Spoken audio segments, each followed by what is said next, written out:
Yay! Hey, I'm back. He lives. I'm writing them on a piece of paper separately so I can keep track here. Wizardry, luck, and then there's more beyond that. Oh wow. Charisma. Okay, there you go. Chris, one more. And then everything else we will determine from that information. Okay. So 3d6 in order. I want to roll doubles, and I want everything to be sixes. Is that how it works? You want to roll triples. Triples. Yep. Good luck. Yeah. Let's see how it goes. So here's my first roll. Hey. Nice. Good start. Yeah, Really nice. good start. Nice. I mean, it's not a 30, but I'll take it. All right. Let's see here. That's strength, and then my constitution is a 95. It's almost triples. That's too much like real life right now. Yeah. Oh, I thought I was going to get triples again. My dex is 11. Is there any rearranging of attributes in this? No, it's all the kindred you pick. So my dreams of being a fighter are probably dashed. Ooh. Or that? Speed. Oh, okay. I mean, bring it home with a big intelligence and wizardry, I guess. 12, all right. No. Hey. Starting to wonder if I should take another week off.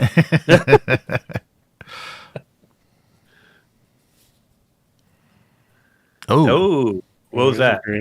Wizardry. Oh. Come on, luck. Oops, wrong button. Come on, luck.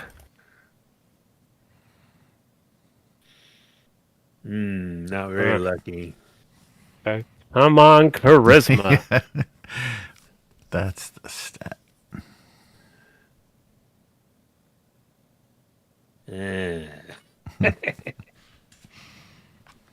All right. Ritual suicide. Let's do this again. So let's talk a little about the classes for you. So we have warriors.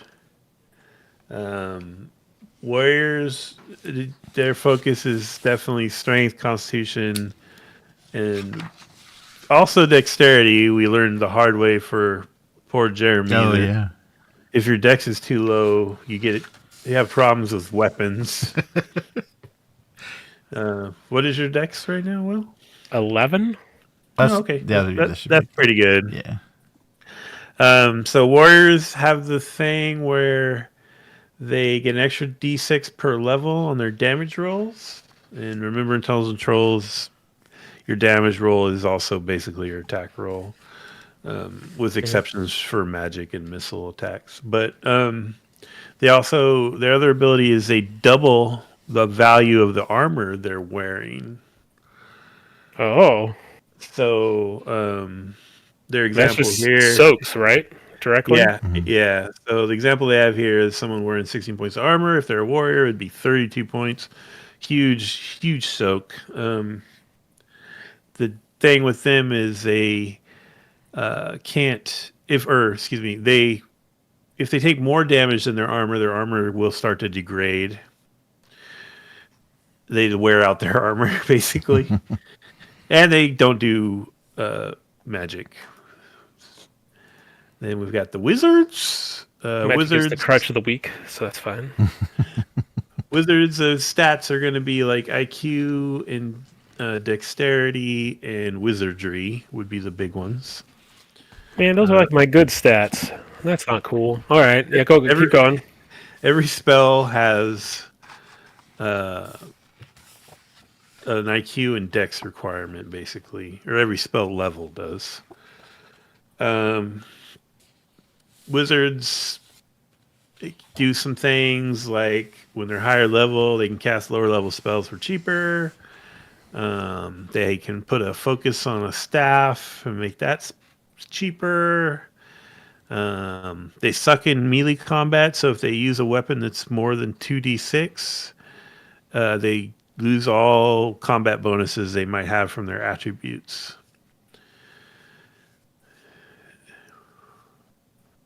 That's the Sounds wizard. lame. Then we have the rogue.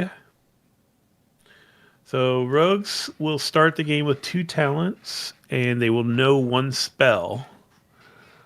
So these are magical rogues, kind of gray mouser kind of rogues. So they do a little bit of magic, and when they get a high enough level, I think it's 7th or something like that, they can actually say, "I'm a wizard now," or "I'm a warrior." So your level's based on, is it your highest attribute, basically? Mm-hmm. Divided by 10. Yeah, but so think about that. Thinking.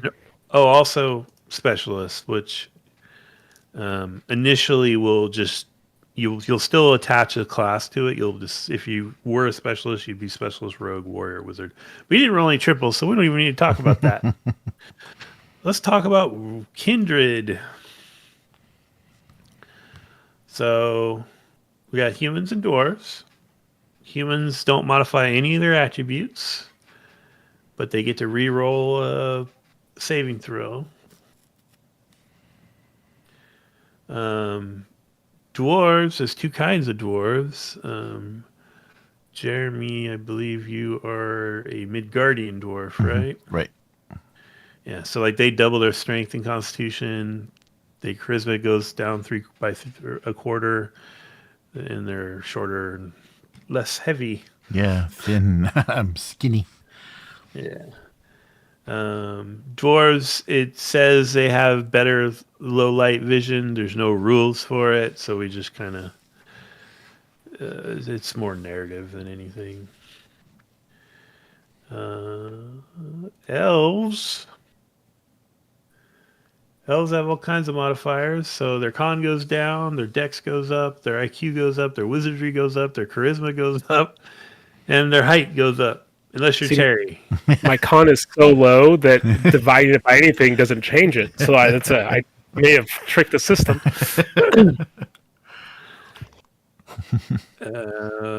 And other than being superheroes, they don't have any like rules based stuff really. They have a thing where the older they never stop growing. So like if you're a real old elf, you have extremely long ears and noses and fingers and stuff like that. And then we have the real little people. We got fairies, hobs, and leprechauns. Fairies quarter their strength and con. Their dex goes up by almost double. Their luck goes up 1.5. Their wizardry doubles. Their charisma goes up 1.5. Their height goes down to 10th, and their weight 100th.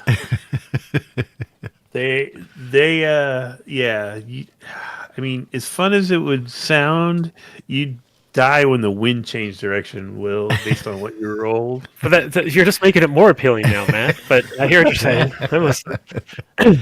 They also have the drawback that they can fly, and they prefer to fly. Culturally, it's their thing, but they can only fly when they're only burdened with half their encumbrance potential or less. So not only you can carry nothing. So not only is their strength get quartered, it also is half of the encumbrance value if you want to fly. Hobs they're hobbits. So they're a little less strong. They have great constitution, great dex, great luck, and they're short. They would make good rogues, or maybe like a missile warrior kind of thing. Could be good. And then leprechauns. The strength is 1/3. Their con is 2/3. Their dex goes up 1.5. Luck 1.5. IQ 1.25. So all the like magical and roguey stuff is great. It gets bumped, but their strength and con suck.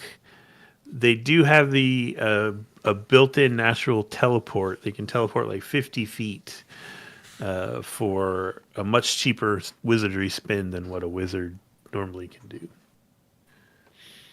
So think about which one of those. These are also live in the handouts, Will, if you want to look at them there. I mean, I'm torn between a dwarf and a fairy. I don't know which. Let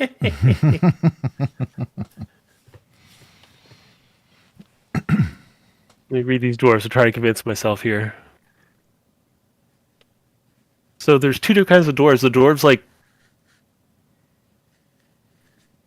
crazy stone kin, or are they like just people, or? Sorry, I was typing something in the chat. That's all right. Let me go back there real quick. So the Midgardian dwarves, I think, are the more Norse kind of dwarves, and the Gristlegrim are more fantasy. I picture them more like Warhammer dwarves myself, but They have a G rune hidden somewhere on their bodies mm-hmm. that enables their animation. Yeah, I guess they're more like Tolkien dwarves, I guess. Come from the earth.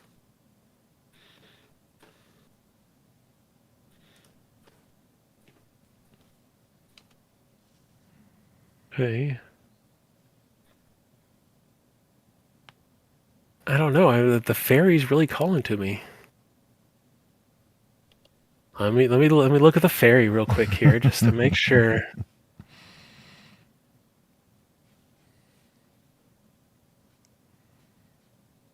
Look, they're called low elves. That's kind of rude. All right.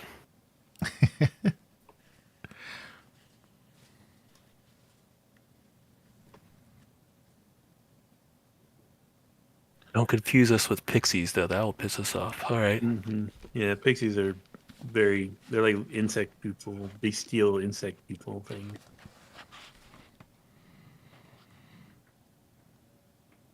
And you're only going to lose a point of Constitution. Well, if that. I have 5 cons, so I'd go down to 1. If it's 0.25. Oh, point. Oh, that's right. Oh, it's a 4th. Oh, okay. No, that's right. Yeah. Oh. Literally when the wind changes. Is that literally just your hit points as your Constitution? Yep. Well, I mean, wear some heavy armor. You should be fine. And walk. Once you go negative, someone has to like provide you with emergency first aid, or you will die when you hit -10, basically. But like generally as a group, right, in combat, don't we like assign damage how we want, kind of? Yes. In this game? Mm-hmm.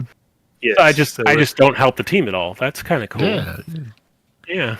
And something we didn't talk about last time, Jeremy, it didn't really come up, but people can choose like where they are at. Like the people that go with shooting a bow or casting a spell, they can actually say, I'm standing away from the combat, and then it would be just on you.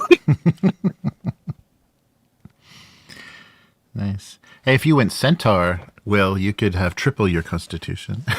Oh, that's pretty cool. I can get all the way up to a 15. Yeah, we're not doing the monster thing right now. Sorry. But they have a natural poor baby spell. All right, let me just read, because my first instinct was to be a boring human, but so if you're like a human rogue, do you get like 1,000,000 talents at the beginning of the game? You get 2. That's not 1,000,000. Okay.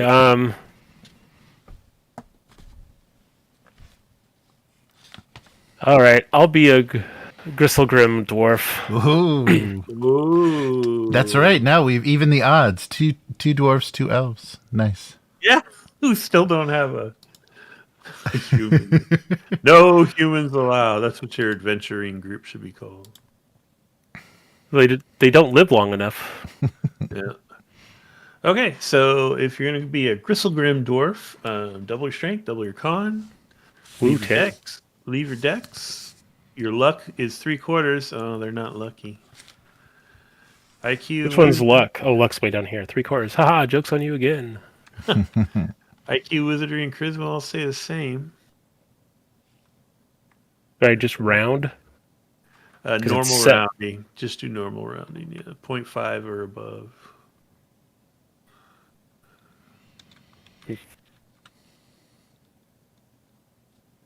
Okay, so I have 5 luck. I mean, I only had 7 to start with. They don't even have speed written on here. Interesting. Oh Is yeah, speed not modified? no speed modifier. I didn't even notice that last time. Yeah, for any of them, it looks like. Yeah, that's okay. Okay, I did not even notice that last time. Yeah. Oh, look, and my low charisma is unaffected. Man, you think they'd at least throw the fairies a bone and give Yeah. Yeah, with the little, give them yeah. freaking speed bonus? Yeah, that's true. Oh, then my height is 0.67. Oh yeah, so you want to do that right now? Sure. Roll 3d6. Wow, everything's 3d6, huh? No, but a lot of things are. I'm 10 tall. Well, I'm 68. So times 68 by the 6.8. height modifier, and that's your height. Well, I'll have to use a calculator. So that's 68 inches? 68 centimeters? 68 inches. Inches. I am 45 and a half inches tall. 46 inches tall. Which is 3'10". Oh yeah, we're Yeah. the same height. Nice. Hey, brothers from another mother, literally. Yeah, from another dimension. Yeah, we're both from the same mother, Earth. It's all Yeah, that's right. That's right. Okay, then roll again. Let's see if you're like an unusually fat or thin dwarf. I'm hoping for fat. 8. That's below average. 135 to 165. Times. Well, I gotta do maximum 165 times 2. So you're 330 pounds. You're built like the mountain. Nice. So we're the same height, but you're double my weight. Nice. And then what's your strength now? 28. 28? Mhm. Wow, that's good. Well, it's doubled. So, I mean, So your encumbrance, which I think I have in the attributes, I think I have in the stats, is 280. Nice. start entering stuff in. Strength of 28. Ooh, Constitution of 10.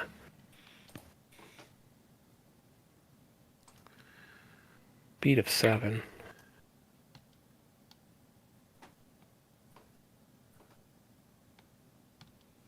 Luck of 5.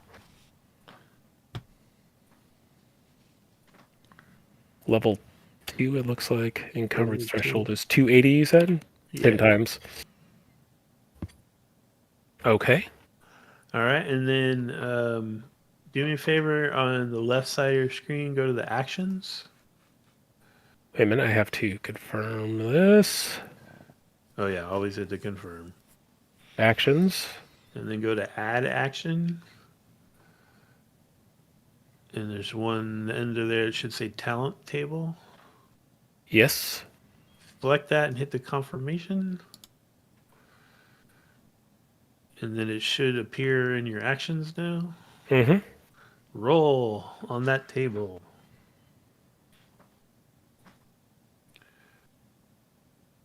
Culture knowledge. Oh my god, everyone gets that. Roll you get a second roll and you get to choose which one you want. Everyday life. Oh no. Ooh. Oh. Oh, nice. Okay. Culture, so pick one of those two to be your skill. I guess mathematics. Everyone seemed really excited about mathematics. So. We just never seen it before. Yeah, that was just okay.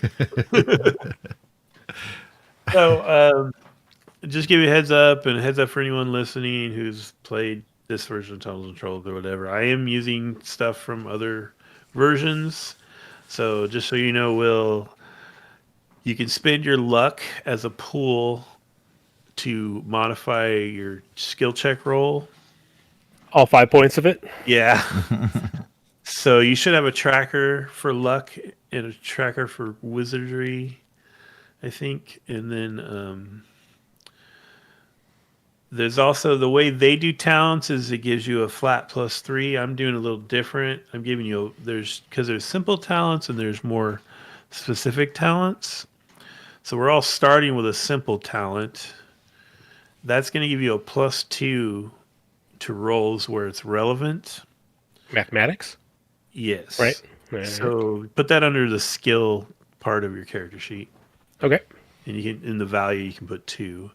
And then when we advance, if you buy one of the more specific talents that's under that, rolls where that's relevant will give you a +3. Like so you'll have physics or so you'll have kind of a general, and then you'll have like a more narrow focused one later on. I'm trying to find maybe send a description. I'll put my height and weight. Yeah, put that wherever you think's appropriate. I think talents cost 200 adventure points, is what I read. So it's going to be interesting to see if anyone goes that route and resists the urge to just pump up their stats all the time. Right. Well, at some point, mathematically, it makes sense, right? When it's like, once you get to like 40 in a stat, it's going to be cheaper to buy the... Mm-hmm. But still. And then what class did you decide? I'm thinking, I'm a dwarf. I think there's only one class. Gonna go warrior? Oh, no, yeah, warrior. I mean, you can split the difference and go rogue. No, that's for losers. Only losers pick rogue. Okay, warrior. So you're level 2 warrior. So you automatically have a +2d6, like your brother dwarf does on your damage rolls. And your armor will be doubled. Trying to see if there's someplace to note all this stuff on this character. I would probably put the class, or it's not. You don't really have racial stuff, but the class stuff. There's a features section and a skills section. Skills probably best for talents, and the feature section might be better for the class stuff.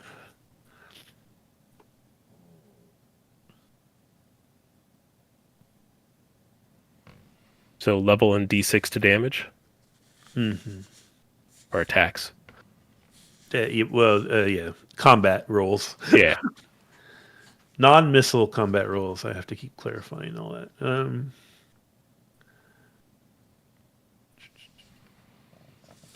Well, that's not true. It is added to the effect of your missile attack. The thing, missile's kind of weird, right? So when you shoot, you make a skill check, but all that's really for is to let you choose your target, basically.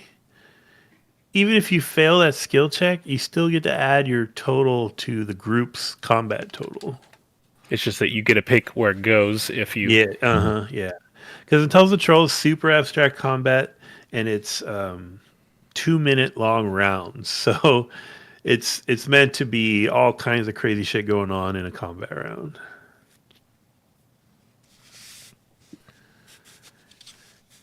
Yeah, so you'll have an adventure point tracker, constitution tracker, which will be your hit points, a luck pool, which is equal to your luck stat to start, and a wizardry pool equal to your wizardry stat. Not that you need that.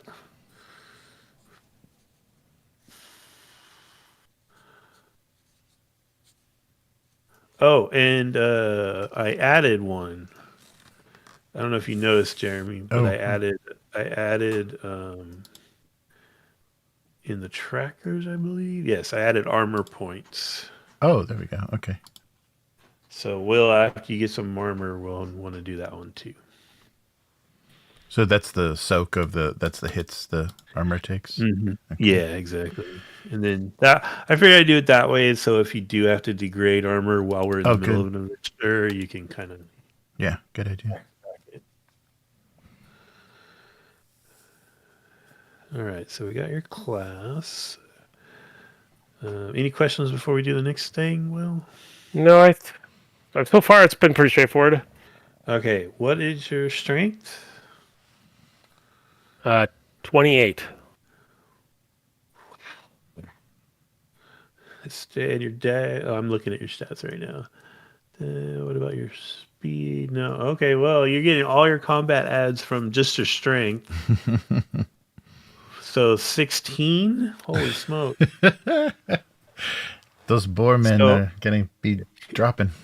So what does that do? At the end of your combat or your stat line there, you'll have one that says combat adds or after charisma. Mhm. And you're going to put a 16 there. So that gets added to all your attack rolls. Oh, that's pretty good. That sounds good. That's very good.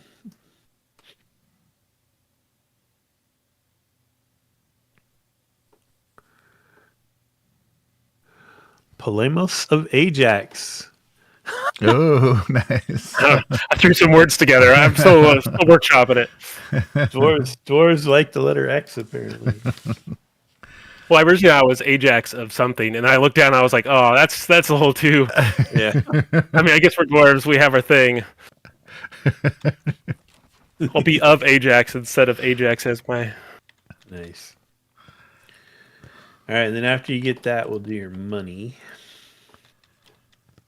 Okay, I think I'm there. What am I rolling for money? 3 dice 6 times 10. I would not have expected it. Oh, 120. look at that. That is just above average. And then I believe I gave Jeremy the option of was it a shield or a one-handed weapon? Yep. So you'll start with a shield or a one-handed weapon for free, and then you can buy gear with your money. Ooh, okay. I think I want a shield. Did you see that handout I put in the thing? Yeah, I kind of looked through it. So that's a good way to play to start to easily see the costs. But when you're ready to add them, if you go to the equipment on the left side of the screen, right? Yeah. You can actually add item and search. So like if you bought a short sword, just type in like short or sword or something and it'll populate the list so you pick the right one. Got it. Let me pull it back up again because apparently I closed that. There we go. Here we go. And then everything has a strength.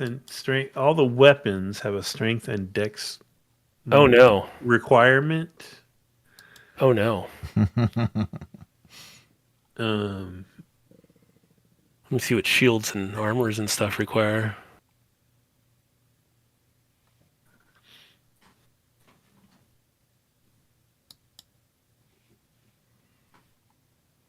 I wanted to be a little metal covered dwarf, but we'll see if that works. Oh yeah, you won't have enough money to be super up armor. Maybe I'll bring no weapons, but just have armor. That'll be my... Yeah, with that strength though, you can punch things pretty hard. Yeah. Guns. I'll just go with guns.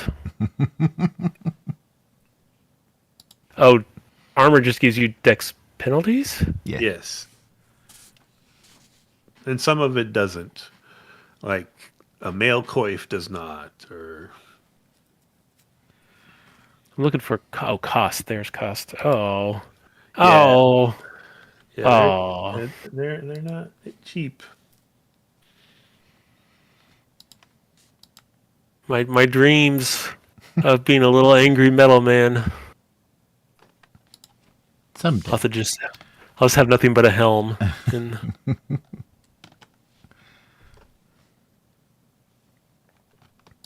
oh, with only 11 dexterity, right? Is that what you ran into, Jeremy? You Yeah. couldn't equip a lot of stuff? Yeah, I could only Yeah, I carry a think we- pick. Yeah. I think 11 will get you into crossbows. Oh yeah.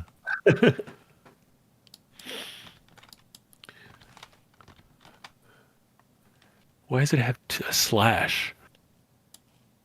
So like daggers has a 1/12. What's the one? Oh, that's if you're trying to throw it, it's a 12.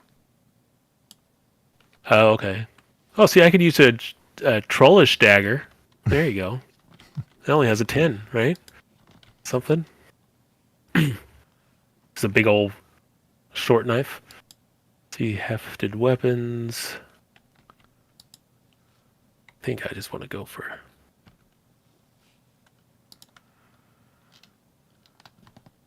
So the second, if there's a slash, the second one's kind of like for throwing it. Exactly. Oh, it makes sense. I can use axes pretty well. Mm-hmm. Well, you're a dwarf. Wow, but they're expensive. I don't think Borax has got a crazy dagger mace. Dagger mace? Mm-hmm. Is it a mace with daggers all over it? I think it's classified as what, like a light pick or something? Yeah, like yeah, that? medium pick. Yeah, So it's basically a metal fist, like a gauntlet holding a dagger. So I can either bludgeon you or stab you with it. Oh yeah, I can drag. I've got a picture of one. I can drag that into the chat now.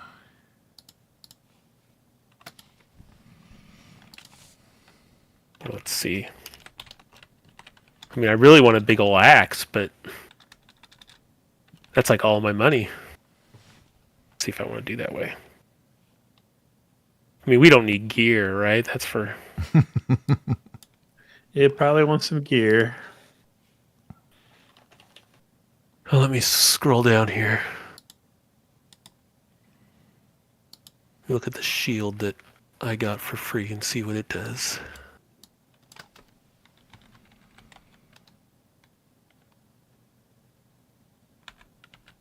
Or a gun. $2,000.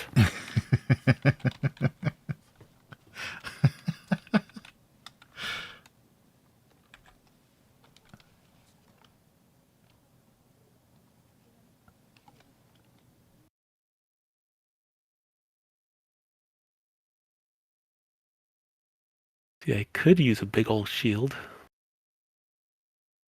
Can't afford a big old... Oh, wait, I get a shield, you said. So how do I know if a weapon's one-handed or two-handed, Matt? Oh, Does it it'll have say it somewhere? two. If you're looking at the PDF, Yeah. or actually, I think I put it in the alchemy stuff too. It should be like two little asterisks by it. Oh yeah, look at that crazy ass dagger mace. Because I was looking at this heavy axe. It doesn't have any asterisks next to it, so... Oh yeah, I can see there's special instructions. The dagger mace features both a bludgeoning and piercing head, and it appears on both lists. Good job. It's complicated. So hold on one sec. 'Cause Which one are you looking at? the heavy axe. It doesn't have any special stuff next to it. Heavy axe. Yeah, no, it's good. That's like all my money just about, but heavy axe and a shield. What's How many what's the damage on that? 66? So you'll be doing 8d6. How do you... So it's 66 plus my strength, is that what it is? Plus your level. Oh, plus your level. Yeah. So 8d6. I mean... And then plus 16 for your combat adds. I mean, the best defense in this game is a good offense, right? Yep. Are you getting any armor at all? Like a helmet or something? I was thinking about, but I mean, I only have $120, and I would spend 103 of it on that ridiculous huge axe. Well, let me see. Let me get back down here to my shield. He said I either get a one-handed weapon or a shield, right? So if I bought the shield... Well, the shield's the cheaper thing. I should buy the shield and get the axe, but...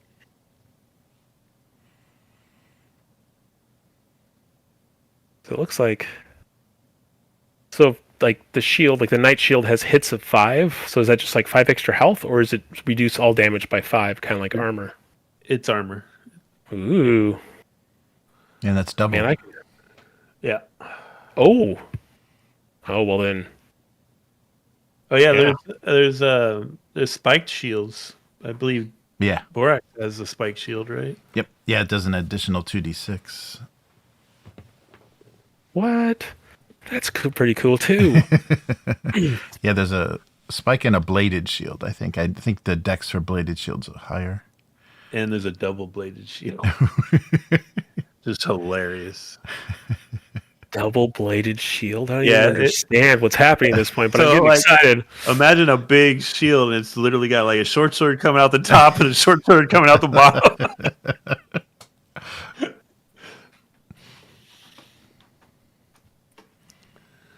I mean, that does lead into the best offense is a good, or best defense is a good offense.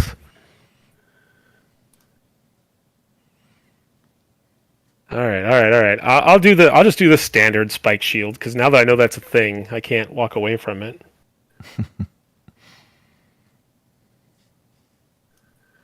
Okay. And you can afford it?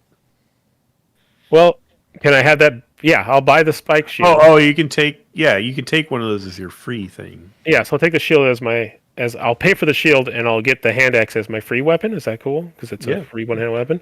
Because that would otherwise, I mean, I'm optimizing here. I'm a dwarf. I gotta spend my golds in the right way. And if it helps you orient yourself, you're literally going to start on the road. So you're traveling from point A to point B kind of thing. So if that affects what you buy or whatever. Should I be keeping track of weight here too? I would appreciate a loose keeping track of it, yes. Well, so wait a minute now, because it says that a target shield weight is 350. Oh, that's wrong. That's points. Yeah, so divide that by 10. That's how many pounds. Yeah. So my encumbrance of 280 is completely blown out by that? No. Yeah, your encumbrance in points is 2,800 in weight points. So that means 280 pounds. Yeah. Gotcha. Yeah, from what I read from the deluxe. That was confusing. Yeah, I was like, whoa, okay, never mind. Heavy shield. Go there right now. So, character can potentially lift and carry 100 weight units per point of strength. Yeah, so I'm sorry. Yeah, it is times 100 technically. Okay. Let me look back at what the big old hand axe was.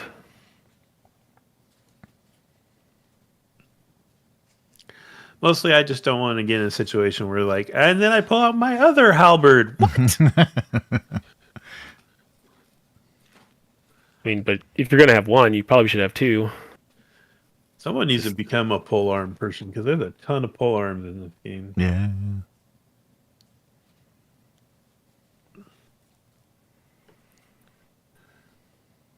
Okay.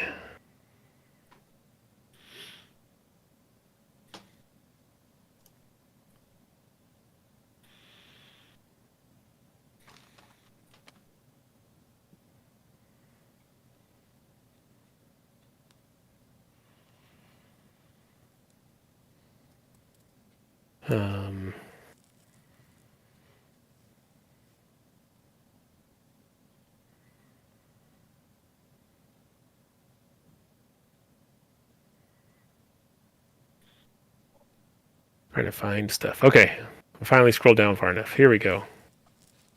This is like food and stuff. Who needs food? The Tucker thingies. I forgot what they're called. What are they called? Tucker bag? Tucker roll? Tucker bags. Yeah, Tucker bags.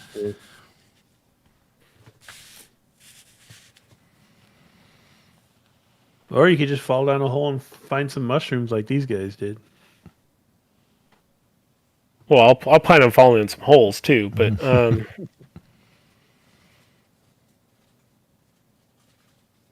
good old backpack, right? I mean, gotta have a backpack. Mm-hmm. Ooh, I could get a deluxe backpack. Yeah. That pretty much spend all my money. That'd be pretty cool.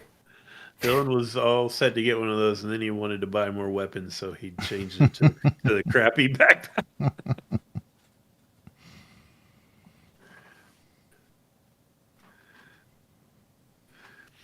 Some torches. Yeah, I was looking at everybody's character sheets, Jeremy. It's kind of funny because you literally have a weapon. Yeah. And the wizard, and the rogue are running around with freaking arsenals for some reason. How did they afford it? I guess they bought a bunch of probably smaller weapons. The wizard started with staff, and then he bought a strangling wire and a bow. And the rogue, he actually started with lockpicks, but he got like a dagger, shuriken, and something else.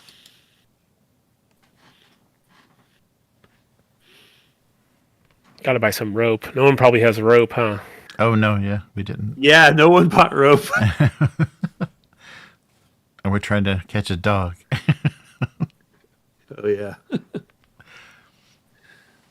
Oh, you do have the 5 feet of old leash. Yes. That's not great for climbing, but yeah.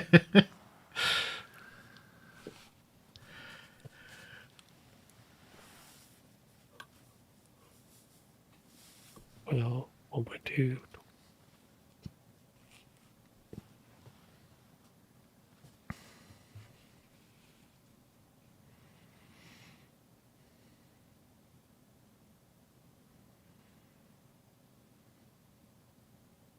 And then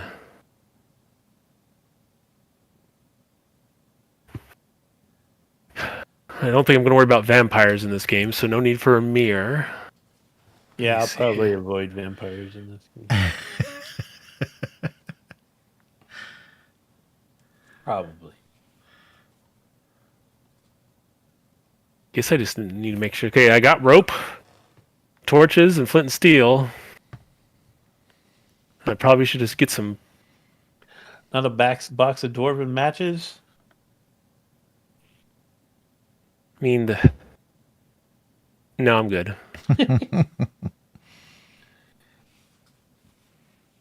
There's no like bowl of dried tack, huh? It's all. There's no like rations. It looks like. I guess whey bread is the closest thing to that. Oh no, it's the Tucker bags. Are those on there? Yeah. Tucker bags. It's sorry, I don't have that PDF open right now. Hold on. Bags, Tucker bags. Because it's not in the food section. No, I think it's in the gear. Yeah, it's called a Tucker bag. One word. Yeah. Not seeing it? Not seen it, but Oh, there we go. I'm sorry. General supplies. It's in a separate thing. Okay. Yeah. Well, let me do my math real quick here. 95. Get a +2.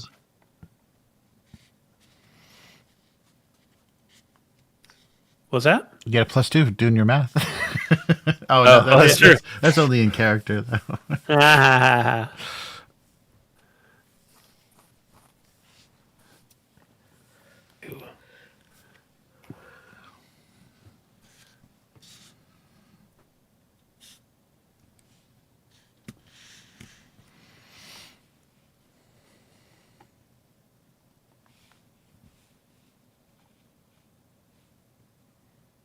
$95. 107. Uh-oh. 109. 10. I don't really have any. How much are these Tucker bags? I need a water skin too, right? Or a wine skin at the very least, if not a water skin.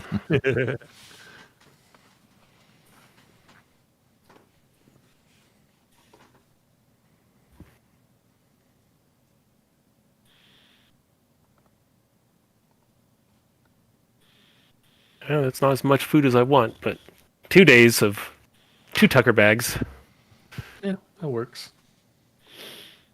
And I'm basically, I think I have 0.5 gold left. I have 5 silver left.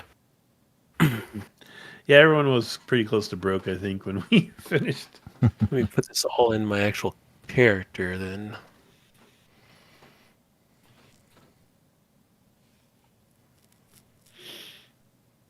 How do I, is there a gear section? Oh, it's over here. You just add it, huh? Mm-hmm. Okay. Let me do this. And you can keyword search just like one word from the name, and it should be.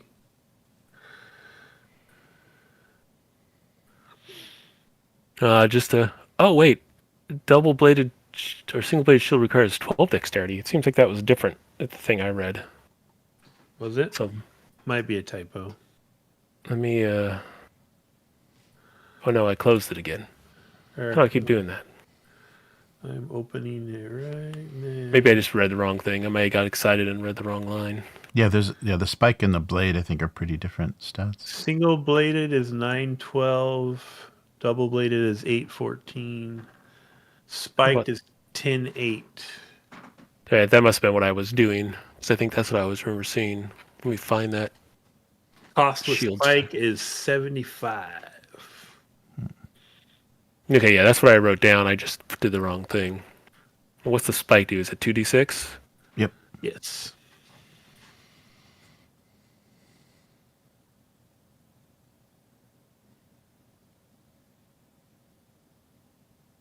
So let me go back to...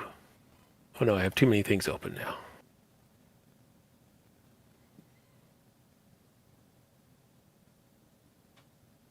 Okay, let me just do that. Spike.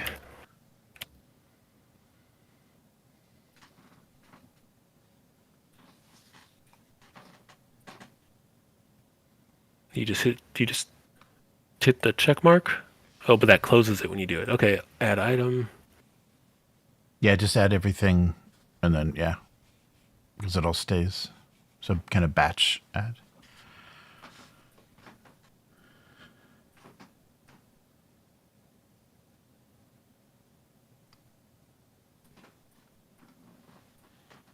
So I say one and then I move on to the next thing and then hit the check mark at the end is what you're Yes. thinking? Right. Yeah.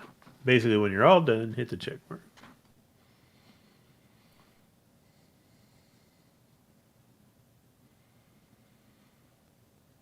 Okay, and then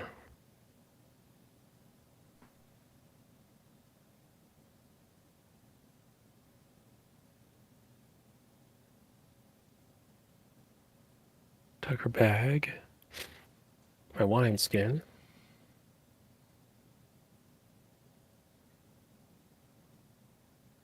What's your strength, Jeremy? 22. Oh, yeah. Oh, see, it's under water skin in here. That makes me want it less. But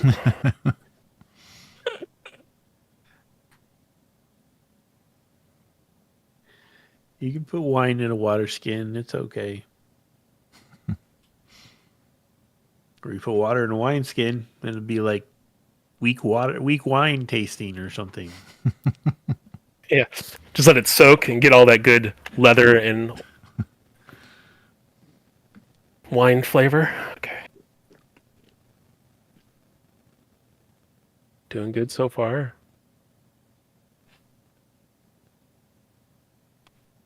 Okay, and then torches.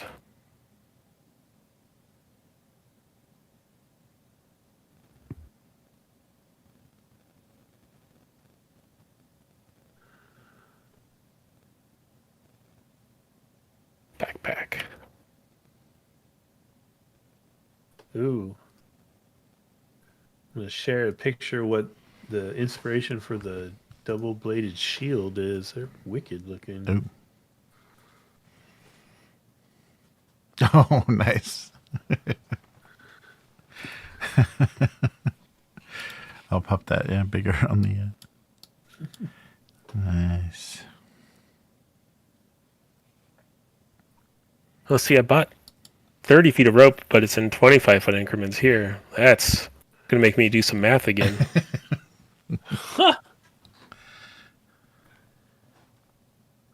I have 0.9 gold left now. Let's see.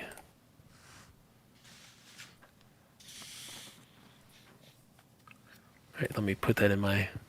Or can you just add equipment? Can you do a custom thing? Yeah, you can make your own equipment. Or you can do it as a tracker. I think that's what Jeremy did. Oh, Add tracker gold. Oh yeah. I did gold and silver. Which I didn't mess with your character, Jeremy, but I built attack actions for everybody else Oh, cool. Okay. because I know you already had one Yeah. made, and you didn't have a million weapons, so I was Yeah. like, Yeah, that makes it easier. Yeah, one attack. I think Aeramor should really use his staff. I have to remember to tell him about that next time. Oh yeah, because he was using like a hatchet or something. What was the Hatchet and his bow, but like if he uses his staff, it's technically it's one less die, right? but it's 2d6 plus 2 plus his combat adds. Mm-hmm. So it's kind of like probably better than Right. just rolling a straight 3d6. Yes, but not as weird. A wizard with a hatchet. Yeah. The absolutely maniac.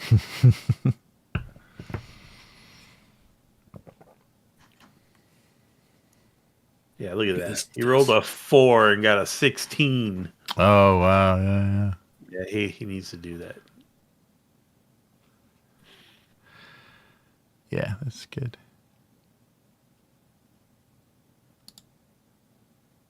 What's Are you going on here? Are you trying to spend every copper? What are you doing? Me? Yeah. No, I messed around with the tracker thing, and then I added too many trackers, and now it's all I'm confused. A tracker for mood, a tracker for appetite. Yeah. I I'm gonna remove the wizardry one. Yes, hide this tracker. I'm tracking my trackers. Okay, Oh, I think I'm good. I should be finding you a Oh, temporary picture. Let's just Google is Danforth dwarf. Yeah. There's Jeremy's. oh yeah, I should be doodling some art for the characters too. That would be something to do. Yes, Polemos needs a good doodle.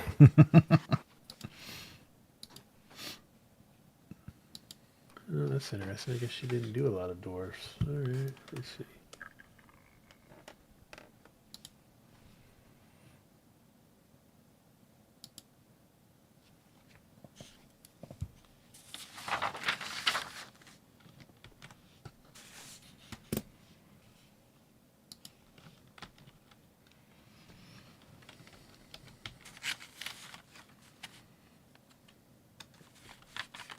I'm going to give you a classic old one for now until Jeremy cooks one up.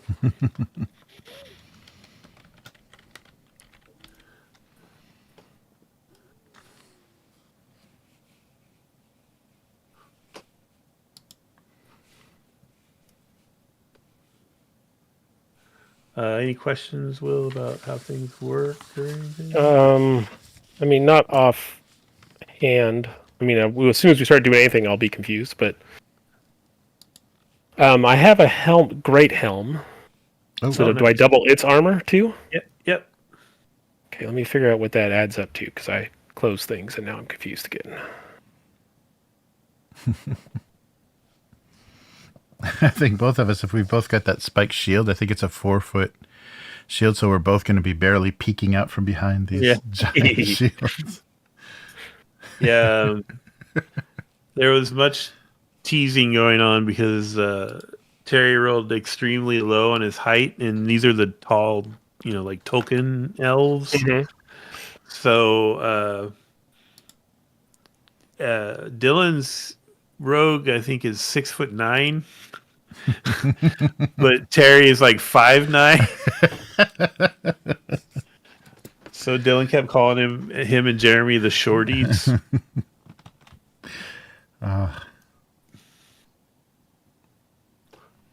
Great helm has 3 AP. So that's 14 AP I have then, or hits, or whatever you want to call it. Mm-hmm. Right, because you double it all. Mm-hmm. Yep. So how does if I take more than that, it may be degraded? Yes. And I don't remember that right off the top of my head. So if it somehow comes up in this one little scene we're gonna do, we'll do it. We'll deal with it. Oh, no, not 24.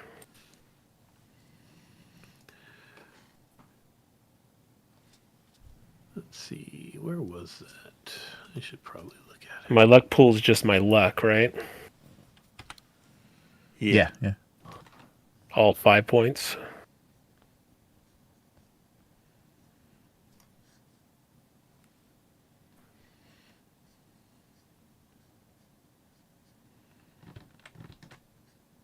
Each time a warrior uses any or all additional points of damage reduction above the natural quality. Oh, it's not. Oh, okay. So when we use our bonus, it will degrade. When you use your bonus, you have to make a luck save. Oh man! And if it fails, the item's capacity is reduced by 1. Oh wow. Probably down to base value. And every point over the base armor value is the level of the save. So, like, if your base armor value is 16, so you double to 32, but you absorb like 20, that'd be a level 4 luck save. Oh jeez. And what's the difficulty of a level 1 luck save? 20. Okay, I can't even make that. Well, you can if you roll doubles. So I can't make it. Maybe other people could, but I can't roll doubles. We've established this. Oh, those were triples. Doubles are easier. So you say I don't want to soak more than 7 points because after that my armor's going to degrade. Potentially. It's a guarantee. I already know. I'm a nihilist. We already know what's happening.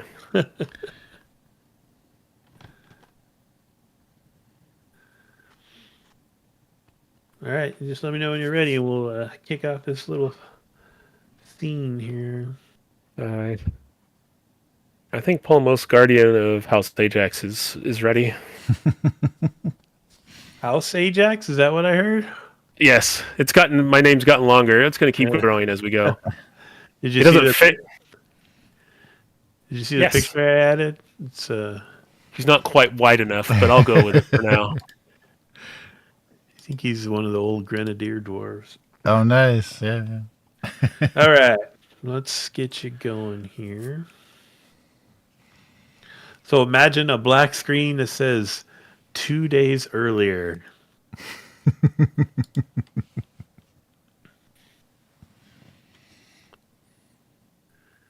All right, you should see your camp. That's pretty good. I didn't write 10 on my character sheet. That's nice. I like it. We'll assume you found one. I don't know.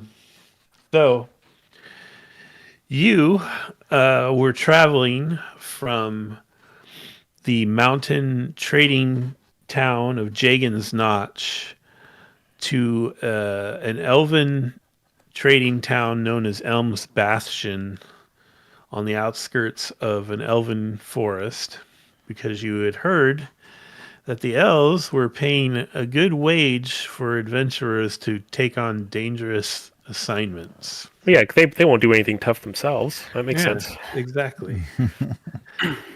So you're now, you've been traveling the Old East Road, and ever looming in your vision as you traveled is the giant peak of Cloudtop Mountain. And here we are in the early pre-dawn light of very early morning. You're waking up, or maybe you dwarves, very timely people, maybe you just get up automatically early in the morning, but you're breaking your camp. Well, I'm not used to seeing the sun, so as soon as it starts to peak up, it immediately wakes me up. I'm like, ugh. So you're breaking your camp, and you had actually, camped in a clearing behind a tree line, a little off the road, just for safety's sake.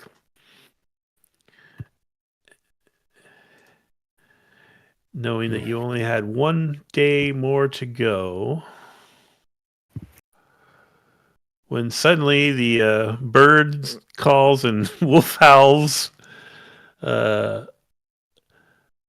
get interrupted by cries for help Huh? in the distance. Sounds like not my problem. Just saying. Cries for help. Is this like a actual like humanoid cries for help, or just like shrieking? I'm sorry, I was interrupted by the sad little creature noises. So Need to pause that. Okay. So you hear a high-pitched voice screaming for help from the direction of the road beyond the tree line. And you hear strange yipping and barking. Do I recognize them as being not puppies, or do I not know what they are?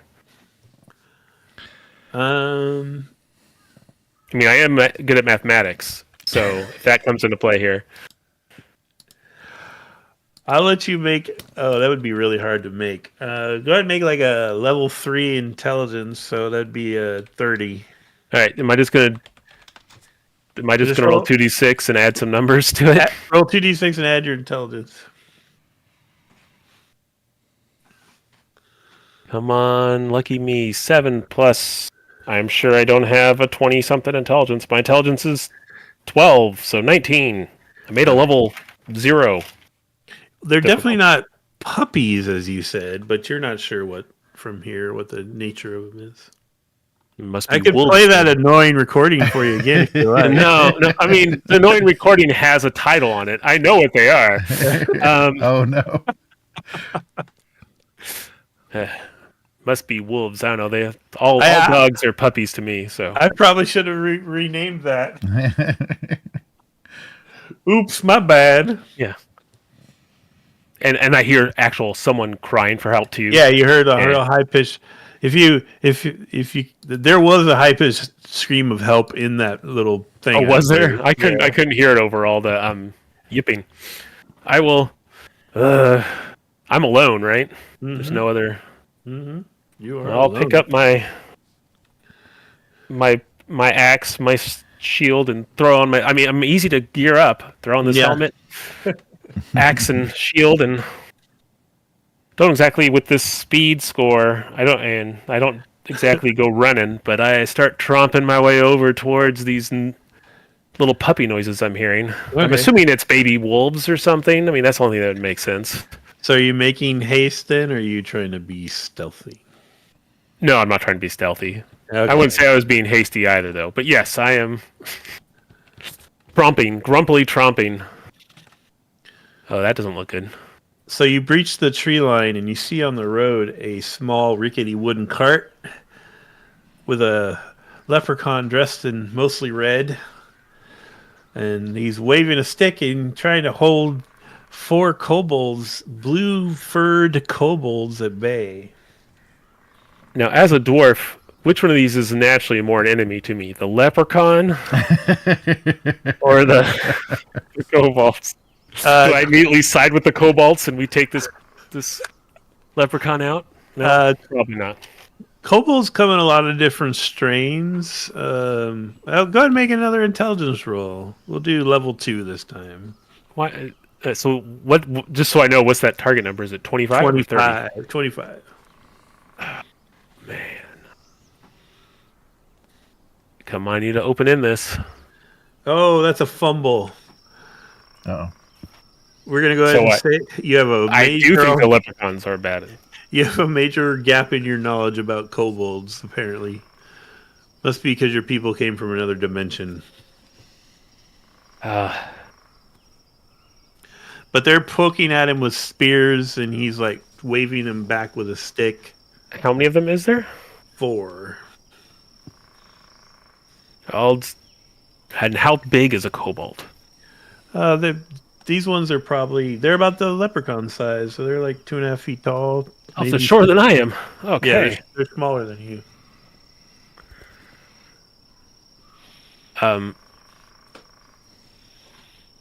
I'll just yell out at them then something like, "Oi, blue fuzzle muffs, leave that red-coated." I try to think of a good leprechaun bad word to call him. Rainbow lover? No. Pot of gold hiding man alone. There you go. Something along those lines. Okay, let's go to the tactical map. Oh, we aren't going to go into like social combat? No. No.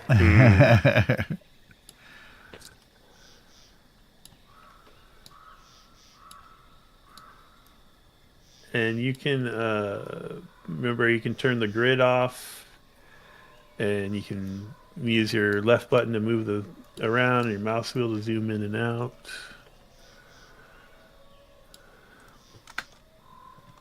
Oi. Blue fuzzle muffs.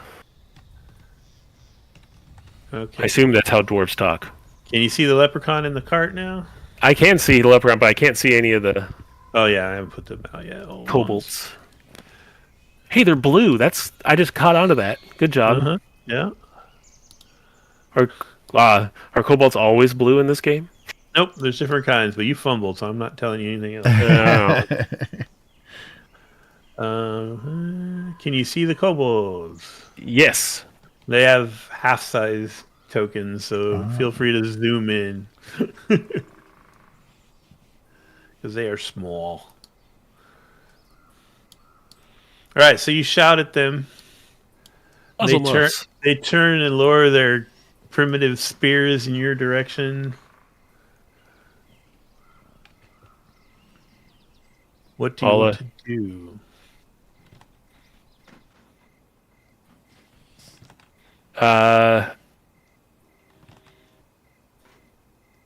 Let's see. I feel like there's 4 of them, one of me.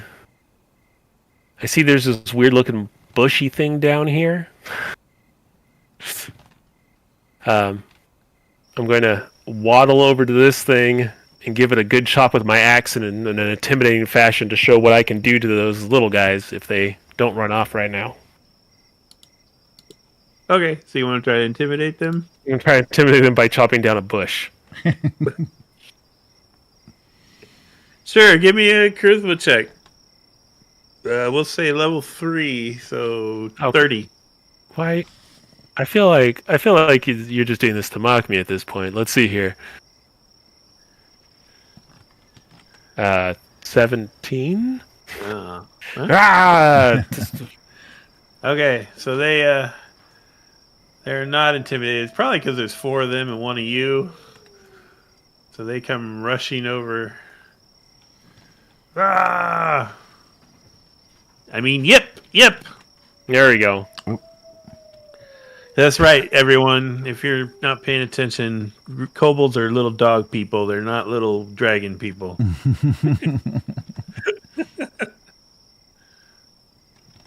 So I call them fuzzle muffs. All right. They look like they're just going to run at you and stab you, and this is not a tactical game, so I just need to know if you're running away or you're fighting them. I will proceed to murder those said kobolds. All right, let's do some combat. Jeremy, you want to roll for the kobolds? Oh, sure. Let's see, 10, 20, 30, 40. You're rolling 8d6 plus 40. Plus 40, ooh. Oh, wow. Okay. Oh, and there's a spite damage thing, William, that I'll explain in a minute that I totally forgot to use last time we played. So my math, I'm rolling 6d6 for my big old gigantic axe, 2d6 for my spike shield, 2d6 for my mighty dwarven strength, and I'm adding 16 to it? Yep. For that other thing? Mm-hmm. So, yeah, that plus 40. 67? Yeah. Oh, man, there we go. It's really hard to read that number. It's so tiny. 10 dice 6 plus 40. I'm sorry, 50. That's with all your dice? With all my stuff, it's 50. What did you get, Jeremy? 67. 67. What? Okay, so you got 1/6. That's 1 point of spite damage that they will suffer. So if you lose the combat round, you do damage equal to the 6s you roll. Okay. So you did a point of damage, but they do the difference What was your total, Will? 50. 50, 67, so 17 to you. Okay, my armor sucks 14 of that. Okay, so you take So I take 3. 3. I don't know. What's my actual health? Your constitution. Oh, no. Okay. Yeah, should be your con tracker in the middle. Yeah, it's off for some reason, but that's all right. I didn't update it, so since I have 8, even though I should have 10. Oh yeah. You have to change it to your con. Let me get in here and edit that real quick. It's probably under trackers, right? Trackers. It says.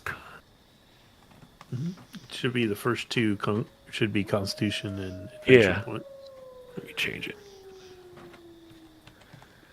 That's constitute. Okay, yeah, and then the value should be.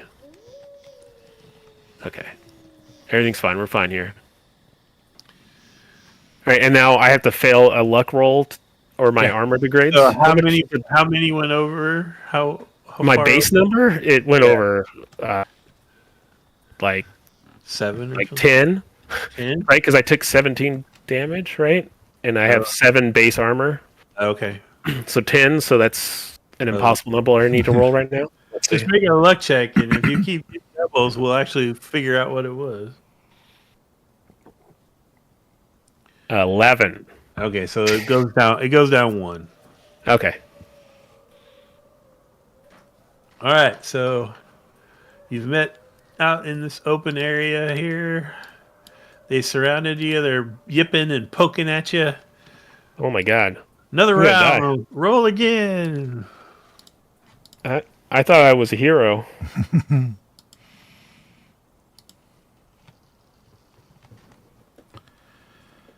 You guys can roll again. Oh, that's right.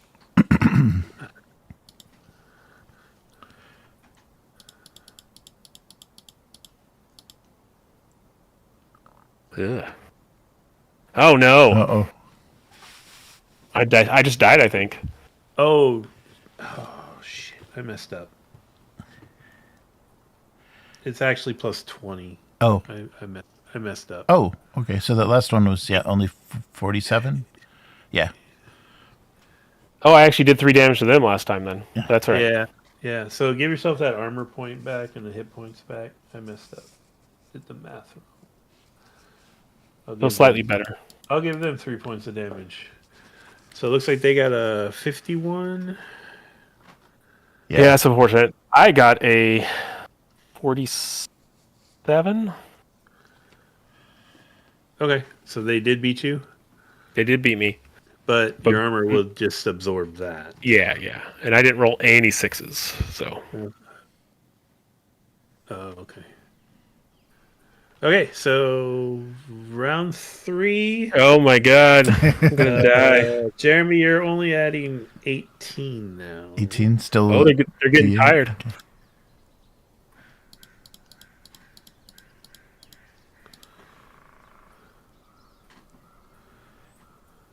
Okay.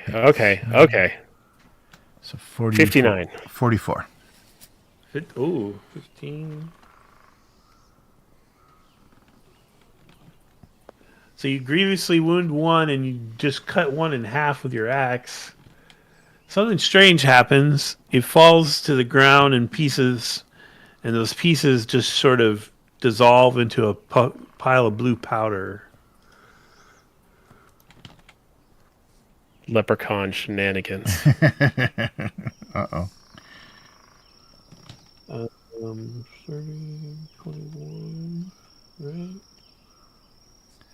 All right, so roll again. And this time, Jeremy, you're only adding 10. 10? Okay. That's getting better for me. And let's see, 1, 2, 3 damage wouldn't have gotten through your armor, right? Well, No, my armor is base 7, so. Oh. 41. 45. oh! This dwarf can't be stopped. So again, your axe comes down and you smite another one who just sort of crumbles into blue crystalline dust. And next round. All right, now you're only adding 11, Jeremy. Okay. I don't like where this is going. Something's happening. I'm telling you, there's shenanigans afoot.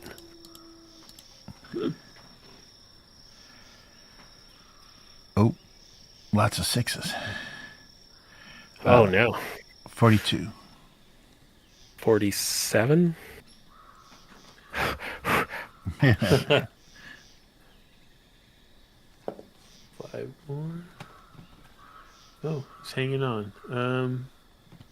Let's see. 1, 2. Only 2 sixes. Okay. I wonder if Spite's supposed to ignore armor. I'll have to check that. Not gonna worry about it right now. I think it. All right. Oh no, I can't remember. Yeah. Okay, so if I'm doing my math correctly, this roll you're adding 6, Jeremy. Okay. These fuzzle poofs. 6.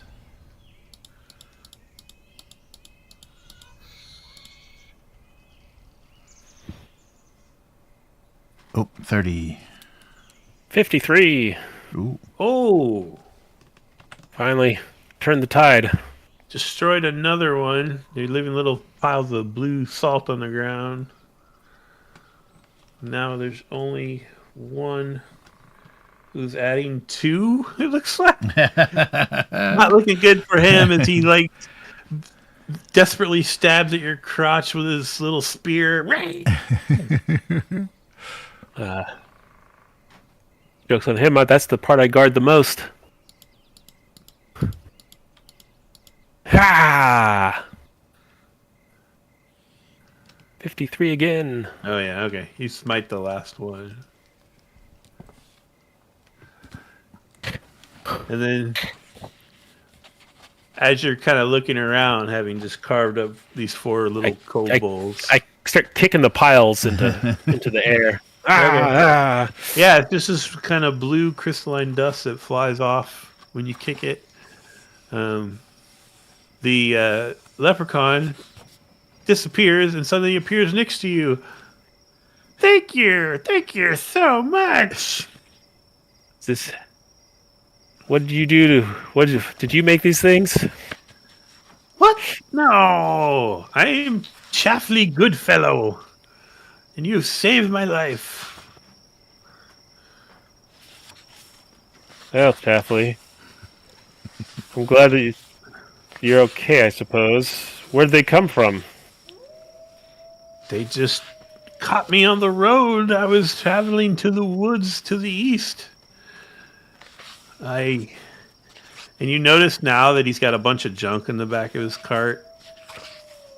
Peddler? And a big, like, oaken box. It's like metal bound, strapped with heavy iron. He, like, opens up his coat and he's, like, looking around. I must reward a brave hero.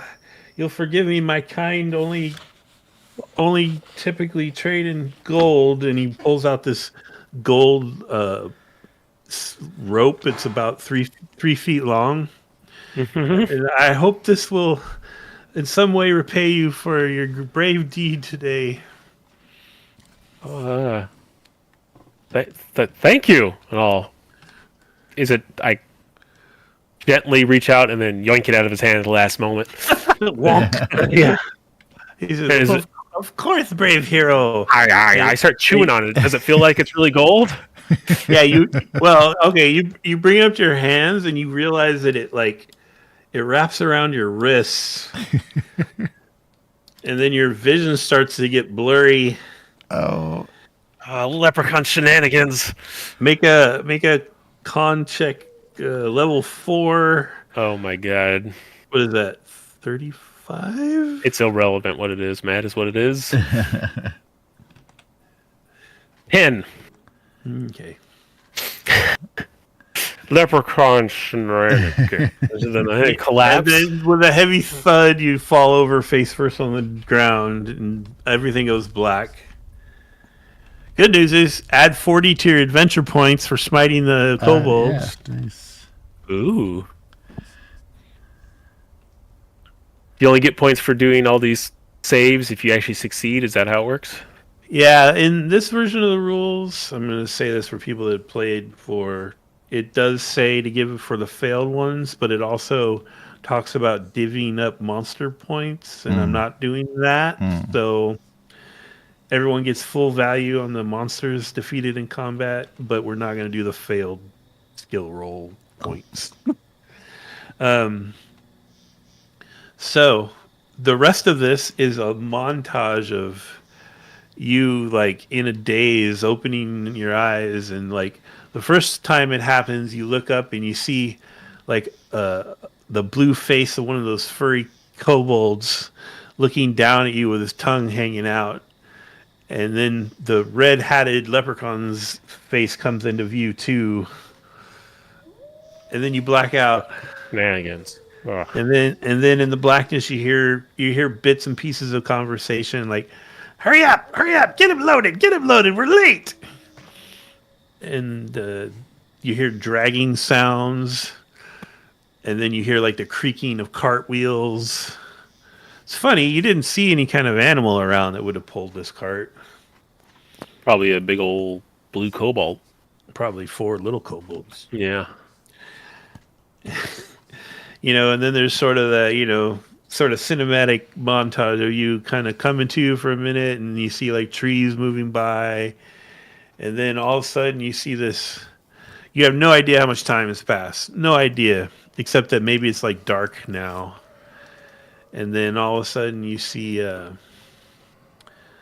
again, kind of looking up from laying down on your back, you see another face come into view. And it's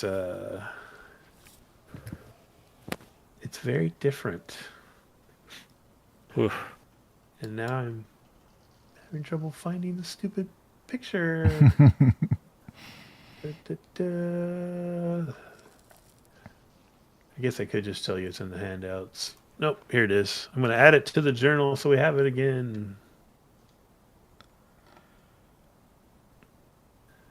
This one of these faces looking over you. What is that? Is that an orc?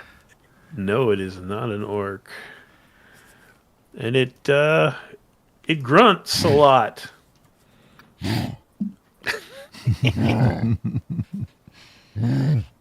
What's with the animal noises? And the last thing you hear again before you fade to black again is, here he is, I told you, I promised.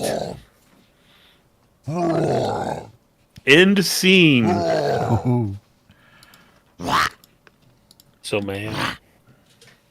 It just keeps going, doesn't it? Yeah, you can hit pause.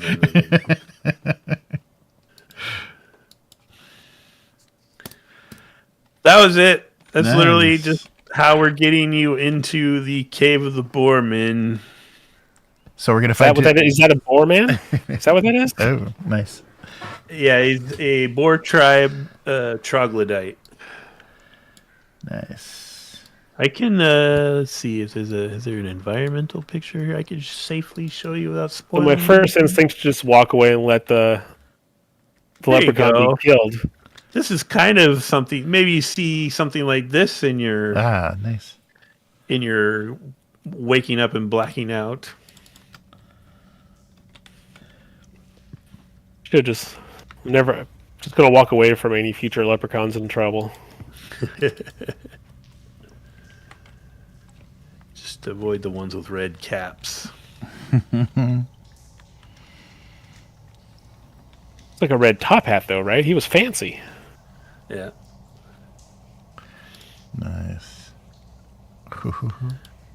So hopefully we can actually get on with the rest of the adventure next Friday. Yes. We can link up Polemos, Guardian of Ajax. Keeps changing. Keep changing. My legend is always growing, Matt. It's just how that works. With Borax of Oldstone and Aeramor of no specific location. And Natilda Misthios. Who Nice. I have a funny feeling are going to come upon you rather quickly. They're gonna wish they hadn't. I'm angry. I'm a grumpy dwarf.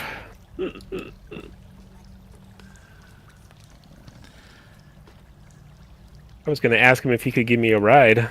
Instead, he gave me a ride. So I guess that's a. Oh, he did give you a ride.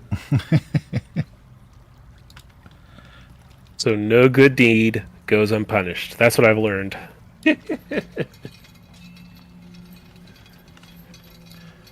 Awesome.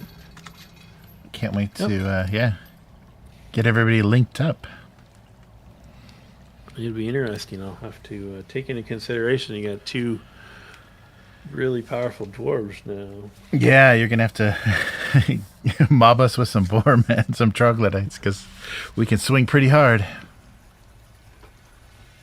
I don't know, man. Those 4 kobolds almost got me. Yeah, only because I was doing the math wrong. Well, cool. Nice. Look at the chat real quick here.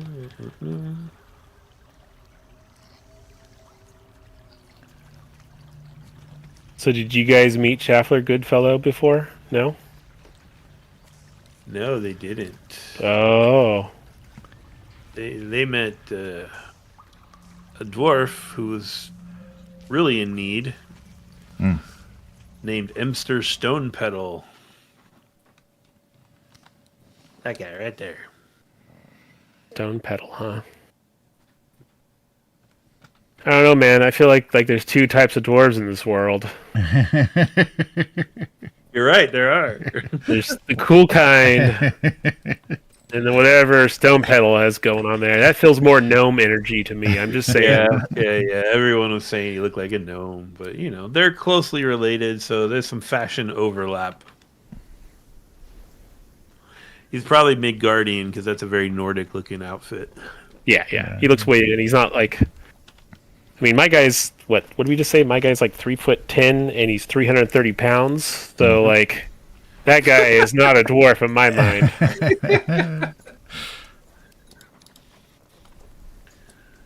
So the plan, Chad, is we'll finish the adventure 100% next time.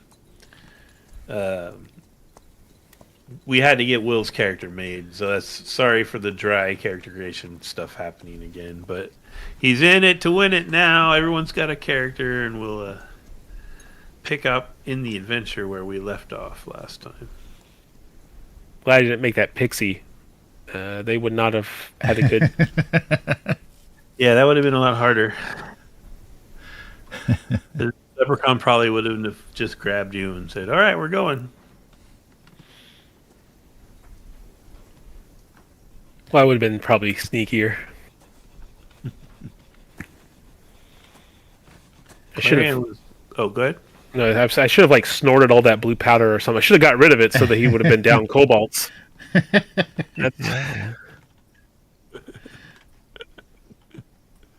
Clarion said he played that index card role-playing game. Oh, yeah. Index card role-playing. Yeah. Index RPG. Yeah. That's cool.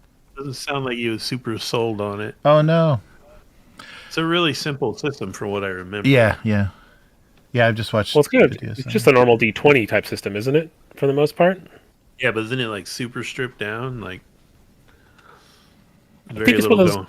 Yeah, I think it's one of those games that like depends on how many supplemental pieces you want to get. Because I think it's like a really core down book or rule down system. Then they have like the magic system, and it adds a bunch of like you keep strapping more bits on. I think, isn't it like that? Maybe I'm wrong.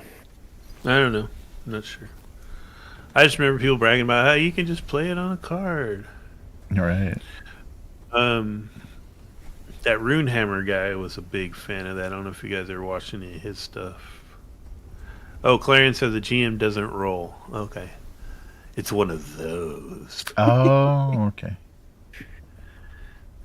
Which I didn't mind when we were playing, when Will and I in real life group were playing Black Sword Hack. I didn't mind too much. Mm-hmm.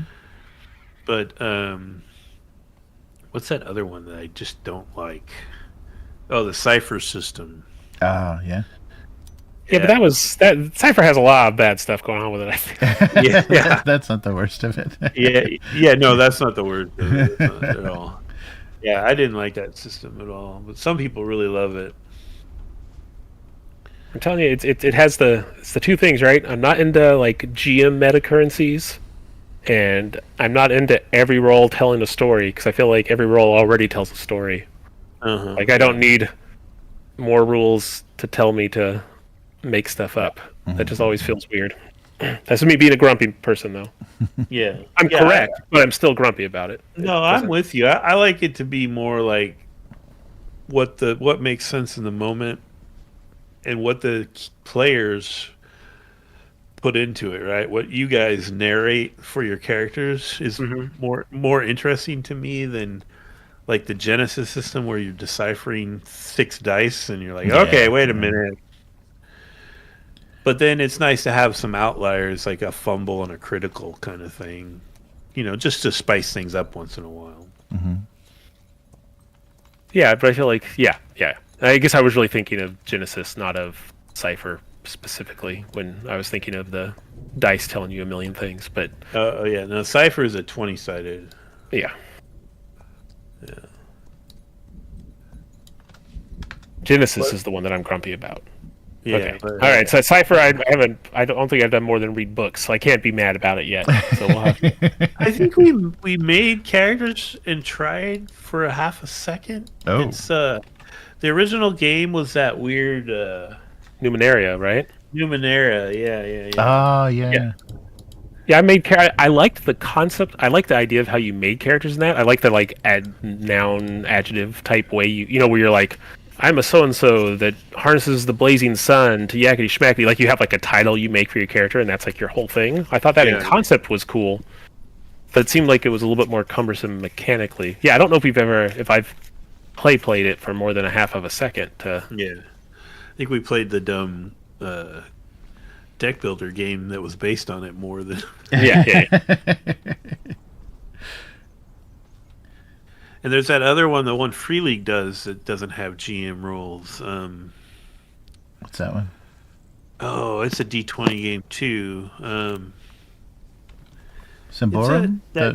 Symborum, yeah. Thank you. Ah, so no GM rules in that either. As far as I know, yeah. Wow. But I've heard so much good about Symborum that I would definitely try it. But, they're doing new content. Yeah. I think it's like the dogma thing for me of like the GM never rolls. It's like sometimes it'd just be convenient if the GM could roll. Like yeah. Like I'm okay if you're like the basic combat system is that you roll defense instead of attacks. That's cool, but like, why can't the GM like it's when all those rules become like I said, it's like some dogma that you have to follow, and it's like this is kind of getting in the way. I'd like to be able to just roll in a chart to figure this out, not have to do this awkward way around type of a thing. Yeah, there's levels. There's almost like intentionally contradicting the norms kind of feel. I don't like that. I don't like that. Kind of a hipster approach or something. Well, it's like the Powered by the Apocalypse and all those systems, right? That like everything's a move, and so in a way, everything's to me is way too structured. It's like we were playing Ironsworn, right? Like it's like I want to do this thing. It's like, well, okay, this is, like you're doing a social thing, but really it's it's not really, you're not technically gathering information because that just tells you this. So it's really more of a like a this type of a test. But we have to figure out how to make that work. And then there's these 8 things you can do. So it has to be one of these 8. Like to me, that gets in the way more than just like, sure, man, make a charisma roll. Cool. You rolled high, a good thing happened type of thing, which is a lot of ways how I feel. In some ways, the less narrative systems let you do. In some ways, you get to be more narrative and free-flowing with it because they don't have to make structures for everything. But now I'm just arguing in circles. My grumpiness, I'm always about all this stuff. All right, how do we put a GM rules yay or nay survey in the... Oh, you want to do that? Okay. Yeah. I'll do that. So, this will be in the YouTube chat. Nice. I mean, there's only one right answer, right? So, I don't want to affect the poll, but... Yeah, well, if you want some giggles, sometime this week, listen to the last 45-minute dish of the previous session. That's like when we actually did some adventure, and it was pretty hilarious, I thought. But yeah. Did the wheels fall off pretty quick? Or No, it was just the circumstances of like the environment they were in and the choices, like especially what Dylan wanted to do, and like Terry just being thoroughly disgusted by it. It was pretty funny. What do you want the question to be for the survey? So GM roles necessary, or yes or no? Well, it needs to be yes or no question. Are sure. GM roles necessary? Good GMs roll? Should GMs roll, or do you prefer no rolling for? I don't know. Should GMs roll, or only the players? Kristen, now I'm affecting the roll again, but I mean, the GM is a player, right? Exactly, and that's a whole nother thing. Is like GMs are players too. They should get to have some interactive fun too. You know what I mean? Like yeah. Well, they're only a player that has to put in about 10 times as much effort. I don't know why they get to have fun. Yeah. All right. Should GMs roll in games? How's that? Yeah. Sounds good. All right. Ba-boom. We also can make Q&As. Oh, yeah, we can do Q&As through the chat as well. What's that? Like people can ask a question? Yes. On this thing?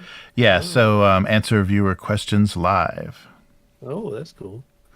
Yeah, Calarian did actually ask a question earlier, which I answered while you guys were, or while Will was saying he asked what our friendship story was. Hey, yeah, what's your friendship story? You guys have known each other forever. Yeah, so I met Will around. I'm guessing, Will, you correct me if I'm wrong, but I think it was around '98. It was probably late '97, but yeah, it was right around then. Oh, okay. So Will got hired at the place I worked, formerly Kinko's, turned into FedEx, turned into a dumpster fire. And we were both gamers. I think first thing we realized, we both played Magic the Gathering, probably. Yeah. So we ended up actually, where we worked, we had a conference room. So we would after work, we would stay and play Magic, late at night. Because it was 24 hours, so we could just stay as long as we wanted. Oh, nice. We also did LAN. That was just before I got there. I remember lots of stories. Oh, you missed all those? Yeah. So, back in the old days when the security on the computers wasn't so ironclad, we'd get a group together at Kinko's at midnight and take over all the rental computers and play LAN Warcraft. Oh, wow. Fun times. Yeah, they had security on the computers by the time I was hired. I'm not as cool. Yeah. And then I said that I actually met you, Jeremy, just from watching Idle Red Hand's Forbidden Lands stuff. Oh, yeah. Because it was kind of right when I was really getting into Forbidden Lands, because we actually ran a fairly lengthy Forbidden Lands campaign during the pandemic. Nice. And then, just because I was a subscriber, I discovered the weekly. Yes, right. And then I started being real chatty in there. And then I said, what did I say? I said, I probably made too many suggestions, so to shut me up, Jeremy started doing stuff with me. Quit suggesting stuff and just do it. Yeah. Nice. Yeah, that was amazing though. Because what was the very first thing we did? The first game just the three of us played. The three of us? Was it John Carter, or was it before that? I think there was something. It was before. Yeah, something before. John Carter. What was it? It wasn't Blade Runner, was it? That wasn't the first thing. No. I think Blade Runner may have been the first thing, because I think the whole thing was Really? I thought John Carter was before all of that stuff. No? No, I think we. I'm not sure. Let's go. I'll look through the live stream record here. Well, there was the Knave stuff. Mm-hmm. Didn't I do Forbidden Lands for like a minute and then we didn't play it anymore? I think we did character. I remember making characters or something that. Let's see here. Yeah, we did something with that, but that was after we had played some Other stuff. Yeah. some other stuff. Yeah, Deathmatch. because I feel like Oh, it was way before Deathmatch. Yeah. I feel like Blade Runner was the Name. first thing we did. There might be. Yeah, that'd be crazy. That's a really big was thing that- to jump into. Yeah, And then- that feels like it was really. That's a very like not a first thing to do kind of game. I mean, we did Vassen for a long while. Vassen we did for a long chunk. Yeah. That was the first like major thing. Like I kind of miss staying in the stuff. Like I like the. I know the wheel. Like my character's wheels kind of fell off in Dune, but I kind of like the longer running stuff where our characters Yeah. Wow. develop and everything. Okay. I'd happily go back to Vassen sometime. Oh, go ahead. Sorry. So we've played. I just did a search and I got. Let me see. I just for actual plays. There's a few, maybe like a dozen from the old channel, but 91 results for actual play sessions. We've been doing this for a few years, so maybe minus like 20 from that. Oh man, yeah. So Star Trek. Oh, that's right. Yeah. So the alien. So That was the first ones with Terry, I think, with Yeah. Star Trek, right? right. Because you, me, and Will have been playing for what, like 3 years? Yes. Yeah, our first. Well, the first thing I'm seeing on here is July. No, that's not. That's 2023. Yeah, Vaesen. There's got to be more later than that. Let's see here. Oh yeah. Oh wait, Blade Runner's not showing up, so this isn't a good way to search it. I don't think I put actual play in the title. Let's just go back. Yeah, so July 2023. This is not going. This is not showing everything. Oh, that's right. No, we started before we did live stream. That's right. We started live streaming at the end of our Vaesen, so I have to actually go back to. Yeah, that's true. Yeah, it was audio only. You were editing stuff. Yes, right. Yeah. Yeah. Yes, audio only. That's right. We didn't stream stuff until the last two sessions. That's right. Right before Nils got killed was the time we were on video for Vaesen. That's right. And then Star Trek, all of that was on video. That's right. So it was only audio.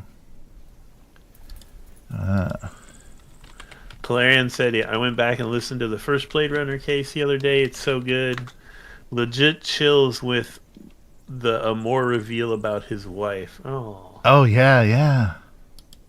See, that's what us messing up character creation is all about. See, it turns into good stuff. I never really feel like I would feel bad in character creation if it disadvantaged the player. Mm-hmm. But if it's just like, oh, we kind of fudged this thing and you're a little better than you're supposed to be, or you got a thing that you wouldn't normally get, I don't really care. Like, I'm a very much a screw balance, I don't really care about that too much, but that's just me. Yeah, I'm not usually too worried about balance either. I think I am worried about playing stuff correctly. Like, I think I am a stickler for doing stuff mechanically the right way, if there's a mechanical right way, but not so much worried that, like, oh no, your fireball does too much damage or something like. Yeah.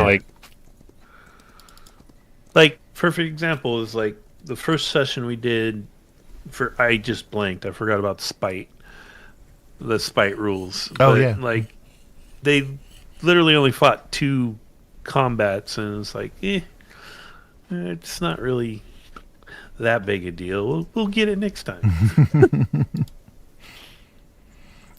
I While think you're looking at Blade Runner is the first because it goes back to 2022. September 2022 is our first session of Blade Runner. That might be the first. Dude, that's hardcore. I feel like yeah, we jumped right in. we went hard to start. That's crazy. Yeah, John Carter is well after that. Yeah, John Carter's 2024. Oh, there's some 2024. Yeah, most of John Carter. Yeah, we went right into Blade Runner, I think. Spite damage does ignore armor. I'm going to remember Ooh, that. yeah, that's gonna cause some damage. Oh, I'm dead. Okay. Yeah, I think that was our first. Wow. It's all been downhill since then. Yeah, right. That's crazy. So was it John Carter after that then? John Carter was 2024, so I think we did something before. Really? Yeah, between that. John We Carter didn't- was last year? That's the dates. Maybe I don't know if I moved the director, but that's the dates on. Let me see if I got something. Oh no, there's nothing. Feels like that was a long time ago. Wow. Let's see. The dates I'm getting are 2024 summer for John Carter. Yeah, that's weird. That does seem like that. That can't be right. Because we've yeah. done Star Trek. Terry. Yeah, let's see. That's the dates I've got on the videos though. Weird. Maybe- We came back and did like a 3 or 4 session Blade Runner thing with Terry. Yep. Yeah. That's right. So Valerian says wasn't John Carter posted much later. Oh, thank you. That's right. It's right because it is audio only, and it's just the thumbnail. That's right. It's the Because you were still trying to keep up with us doing something every week, and you somehow editing it and getting it out every week. Right. Too, and that wasn't. Oh, that's right. John Carter did go out. Yeah, probably 2 years later. It takes me about a year to get this section into a video form. All right. Yeah. That's why. Yeah. So this is going to be a good record. Yeah, you would never not be editing if you try to do all these games this way. Right. Yeah, and I noticed with 4 players, that's a lot of audio. So the more the more it gets, the harder it is to take out every background noise and overlapping dialogue and stuff. Oh, for sure. Yeah.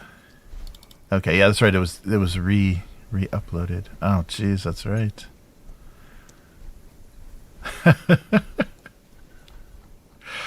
Wow. Yeah. So I think it was Blade Runner. I wonder what we did right after that. That's funny. Did we move into Vassen right after that? It could have been. Yeah. No. That might be because Maybe. Yeah. Let me see what the. I ran Knave in there somewhere. Yeah. Yeah, we had like a couple, and we had the Dragonbane. We had the episode. Dragon Bait with Andre. Yeah. That was only like 1 or 2 sessions, though, right? Yeah, because that was just that quick start. Yeah, 2023 is the Vaesen, so that makes sense. We could have done that. Might have been the next thing. And each of those was like 2 or 3 sessions, and there was like 6 Yeah. of those or something. So that's like It's good. that's quite a few. We played Vassen for a good long time. Yeah, the whole book, and we ended up, the last one you played ended up being the deadliest, which was funny. You would think the tidal wave one would have been the most deadly. Oh, I thought we were going to die in that one. Wow. Yeah. Evil sea goddess lady. Yeah, I thought we were in big trouble in that one. You just got to sacrifice the right people. Everything comes out fine. That's right. That one was, I think, the most, just creepy horror one of all of Yeah, them. because we were like seeing things, and yeah. And there was the weird degenerate family or whatever. Right. Yeah, they wanted to take you out and murder you somewhere on the island. And, Yeah, remember we tried to do that to them and failed miserably? Oh, man. Yeah, that's right. I did end up putting stuff up later. So if we ever do go back to Vassen and we, if we go with our original characters, maybe like Terry and Mick's character or whatever. I think it would be fun if you make Nils a revenant, Oh yeah. That's but I, he doesn't know. I think it's Oh, yeah. That's what I say. Like, I think we should start with like you waking up on a slab and being like, "Oh, we healed you. That's great." And like, I have a beard and a mustache now, and I'm trying to play it off like it hasn't been, like 5 years. That Oh, that's really good. the reporter lady's like living in the mansion. yeah. Oh, that's great. Yeah. I thought that. Yeah, I think that'd be fun. Yeah. That's the best way to do it. If there was like, if you could figure out some weird little like, downside for me, like bits of me fall off or something. I don't know.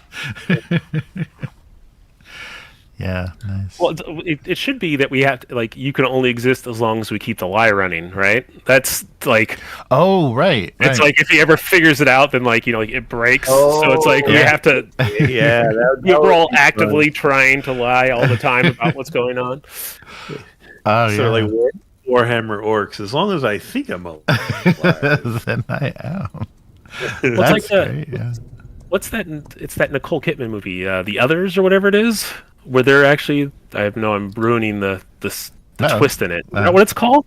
I Is think that the Western one? It's like she's a mother with 2 kids in this Like abandoned. 19th century kind of one? Or Yeah, is that- and like the big twist is they're the ghosts, Mhm. not the people being haunted, but like it's from their standpoint, so they're like dealing with all this crazy stuff. Like it'd be like that, yeah. Like Nils doesn't realize that he's doing all these creepy haunting things probably all the time, and all the rest of us, or me, I'm trying to play it off, and Terry's probably just freaking out the whole time. Probably like can't sleep, so it's like you have a meth head butler in your house. Yeah. Oh, yeah. Always wandering around. Yeah, I'll take a look at the how they stat revenants and stuff and see if there's something that can your character Some type will of have. object that you're bound to. That might be cool too. Oh, yeah, like yeah. we always have to. There's for some reason we always need this cane here or something. Type of a thing. That could be an interesting. Yeah. Oh, Yeah, yeah. a bunch of rules that I have to follow, and maybe Matt, but we have to play off how we always. Or it could be something that I figure out in the course of play or something. But maybe like a boar tooth from the demon sow, Oh, yeah. like embedded in my heart or something. Yeah, that's really good. And like, if you ever take that out, you're toast.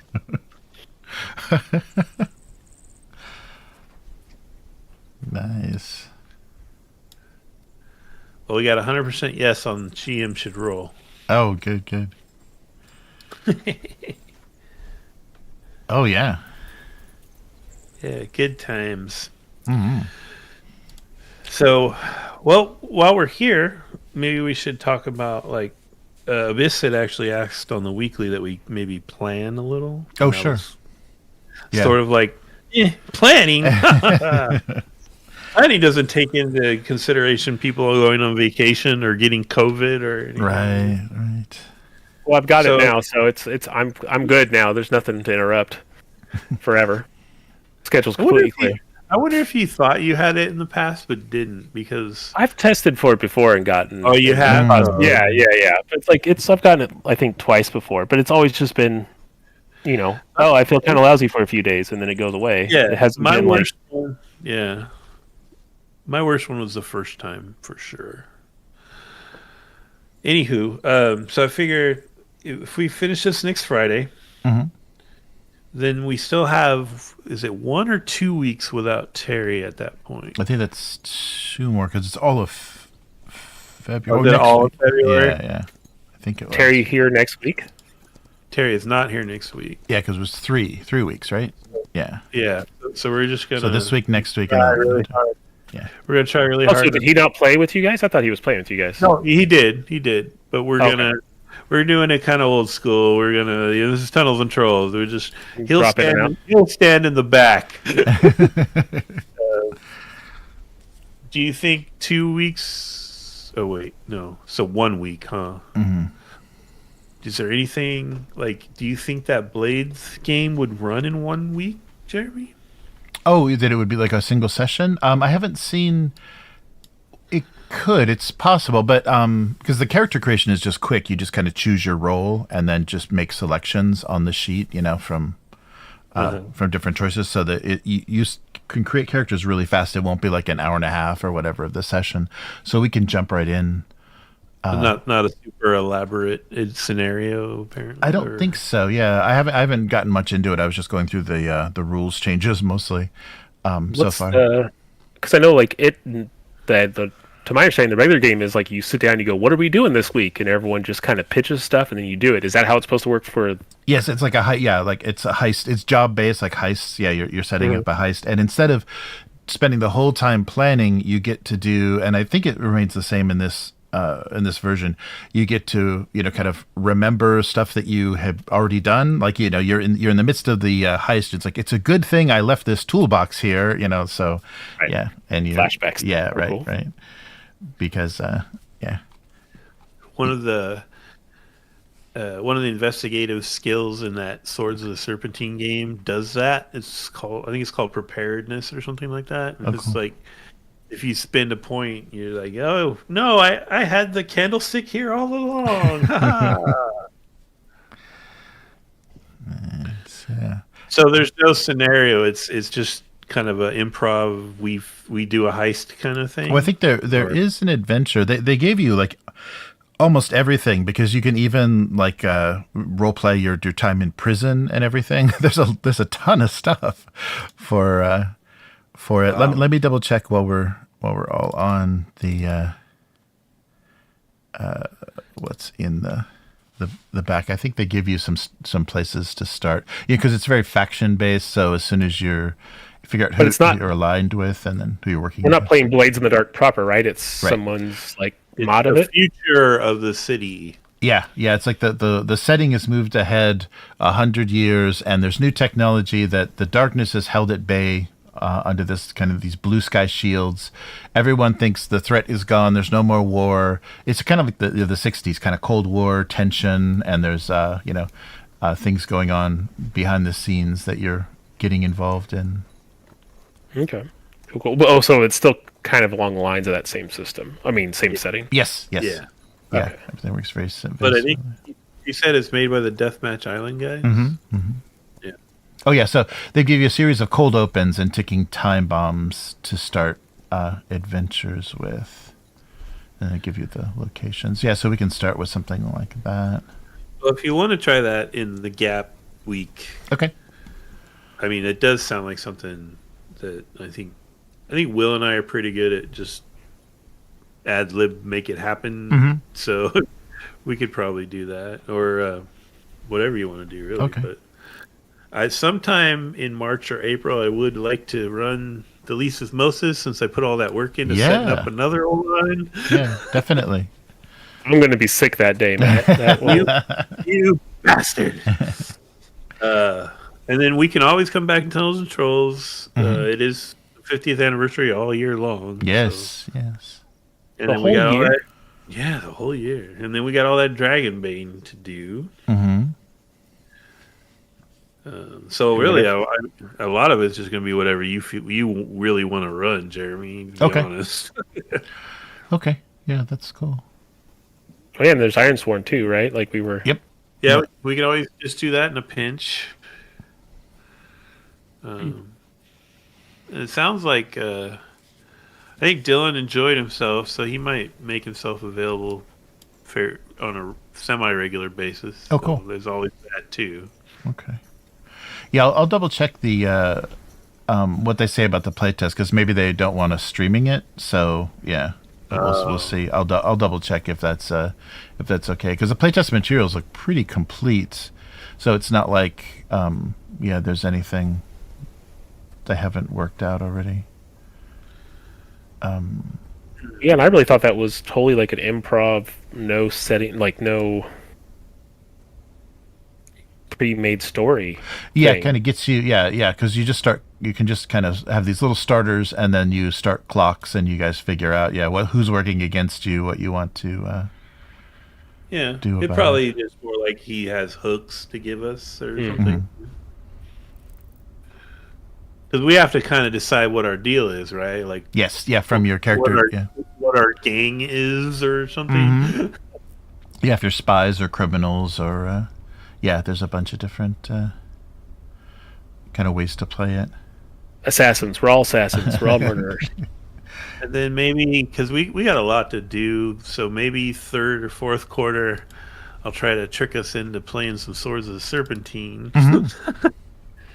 long term, and that would be one that we would probably want to keep going for a little while because there's a lot of emphasis on like factional issues and a little bit of politicking and stuff. Cool.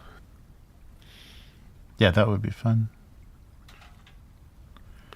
And there's Blade Runner, right? Isn't there another Blade Runner they're working on? Yep, there's another Blade Runner coming out, and we've got the third Alien as well. An Alien yeah, too, yeah. So we're playing. I think we're playing Corpos in the third one. Yeah, it's. Oh my God, the real bastard. Yes, the real. I'm sorry, maybe scientists. Oh no, it's scientists. I'm sorry. Yeah, scientists. But yeah, you're allied with a corporation, I'm sure. Did you imagine we're all corpos? It's like, yeah. Well, we were all dead in the first session because we just stabbed each other in the back. Just a round robin of backstabbing. Nice. Yeah, I'll double check their details about the play test if we can stream it, and if not, I'll ask them in their email. Yeah, I messaged. What's the name of that company that owns Tells and Trolls now? I keep forgetting the name. Oh, Rebellion Unplugged, the Rebellion. British. Yeah. They never answered my message, Uh, but like, I really hope they have plans and they didn't just buy it and like shelve it. You know? mm-hmm. Yeah, their statements from a year ago, more than a year ago now, say that we're developing this, but yeah, there's been radio silence, so that's a little frustrating. Let's see. Do they have an email on their website? Oh, they have one of those email forms. Those are just made to ignore people. Right. They go right into a virtual trash can. Oh, they're using UK spelling. Are they in England? Yeah. They are. Which, yeah, Tunnels and Trolls was popular in England, but I think the tone was a little bit different. Yeah, so it... They skewed darker. Yeah. What was that game? They, obviously Warhammer Fantasy when it came out, they really liked, but there was that other one... I can't remember the name of it now. Those are just fantasy. They had fighting fantasy. Those are the books. Yeah, Fighting fantasy, but there was RPG. some other RPG that they were really into in the 80s. What's Rifts a part of? What was that system? Rifts is Palladium. Palladium. There you go. That's what I was thinking of. Yeah, I don't think Palladium made a dent overseas really at all, except for Rifts. Rifts probably did. Yeah, let's see. Yeah, Advanced Fighting Fantasy, Judge Dredd.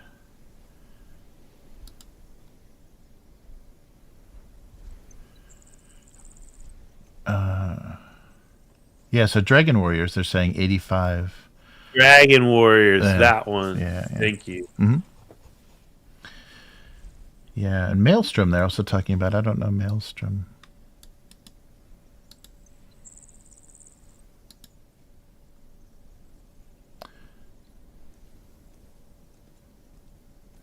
Huh. Yeah, it seems like they had a lot of adventure game books too that really took off there, because that's how they released. They released the Solitaire Adventures for Tunnels and Trolls as mass market paperback books with like multiple adventures in one book. So that, and they're different illustrations as well. So that was the first exposure to that. There's so many funny sounds in that ambient background. Sharpening tools and horse versus hooves and Yeah, a lot going on. It's like we're just sitting here. Yeah, I've gotten that Kobold Ambush one was like 4 different tracks. Oh wow! I was Audacity actually makes it really easy to do that, and I'm having a little too much fun with that stuff. Nice. Yeah, that's right. You can just keep adding infinite tracks and kind of mix them in. Nice.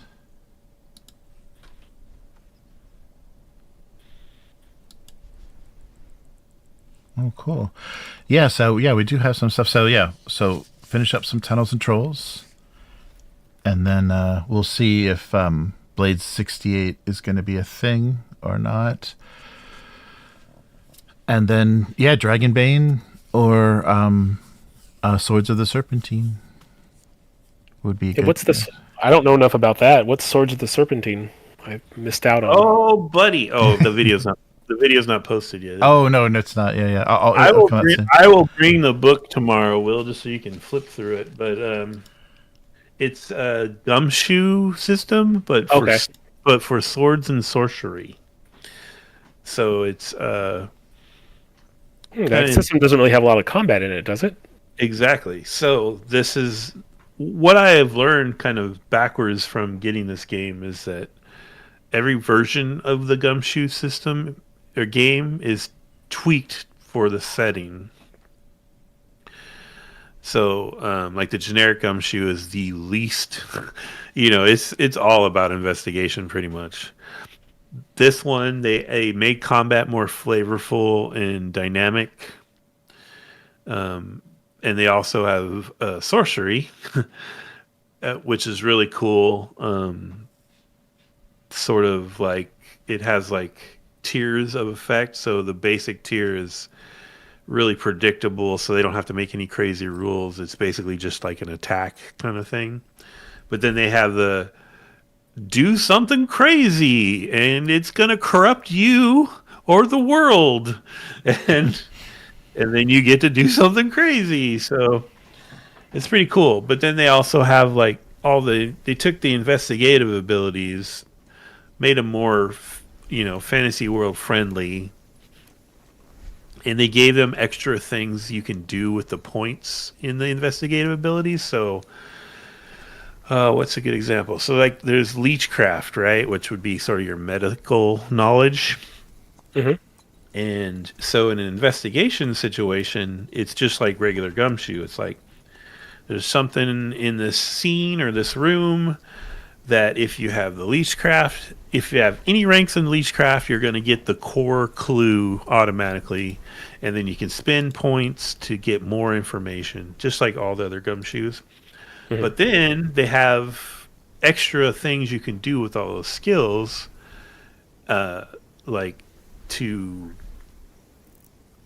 I'm blanking on an example right now, but to do other role-playing stuff, right? So you could use your leechcraft in combination with the actual normal general medical ability to, I don't know, save someone's life, whatever it is. They gave extra abilities to all the investigative abilities to make them more dynamic, basically. Okay. Yeah, it's pretty cool. I really enjoyed it. I did a flip through actually for Jeremy that he's going to post, but yeah, it's pretty neat. And the world's really neat. It's like it's got like a Venice vibe, it's a city made out of islands at the mouth of a river, where it meets the sea, and there's all kinds of like canals going through the city, and the city is always sinking. The name of the city is Eversink. And the whole idea is like it's been there for 1,000 years, so there's like ancient houses of rich noble families that are always sinking, and they just have to like move up to the next level. And so basically the whole city is constantly making dungeons. Underwater dungeons to make them even more frightening. Yeah. Yeah. And there's all kinds of politics.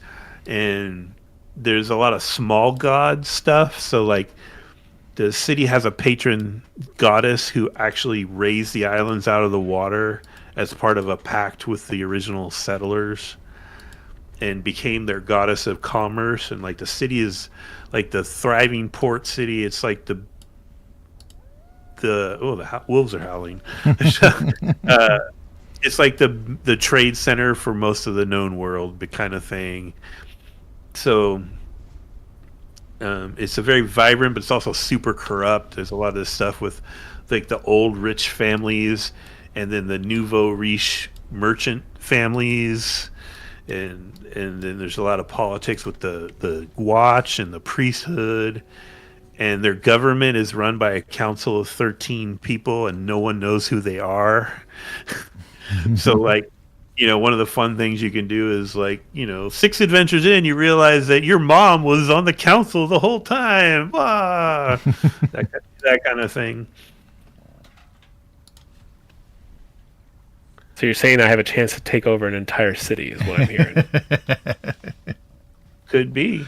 Yeah, it does have a little bit of the Dune vibe. I would say it's not the same power level, obviously, as a house in Dune, but it does have a little bit of that politicking strife between factions kind of thing.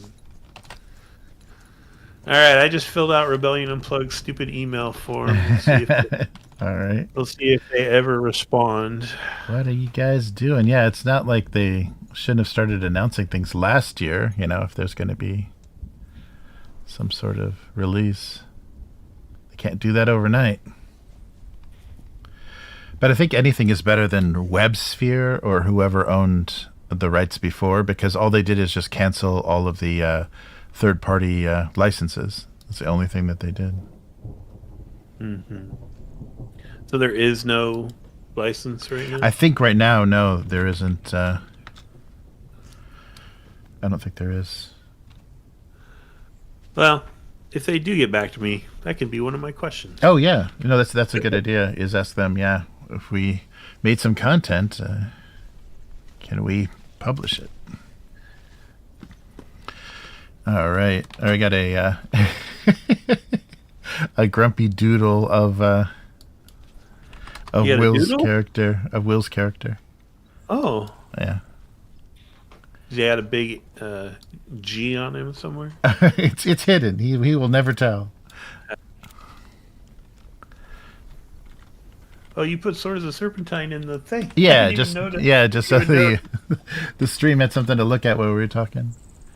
Do you ever read any Fritz Leiber, Fafhrd and the Grey Mouser stuff, Will? Matt, why do you ask questions you already know the answer to? Okay. Well, it's good. You should read it. I mean, I have actually, I think, read one novel, but it was a bazillion years ago, and I don't retain anything. So that was one of their inspirations. Was the big city in those books is called Lankmar, and it's just like this, huge unwieldy metropolis with all kinds of warring factions and easy to get lost, districts and stuff. And that was one of their inspirations. Oh, look at that doodle. It's cool. Yeah, we can make some changes. I'll have to.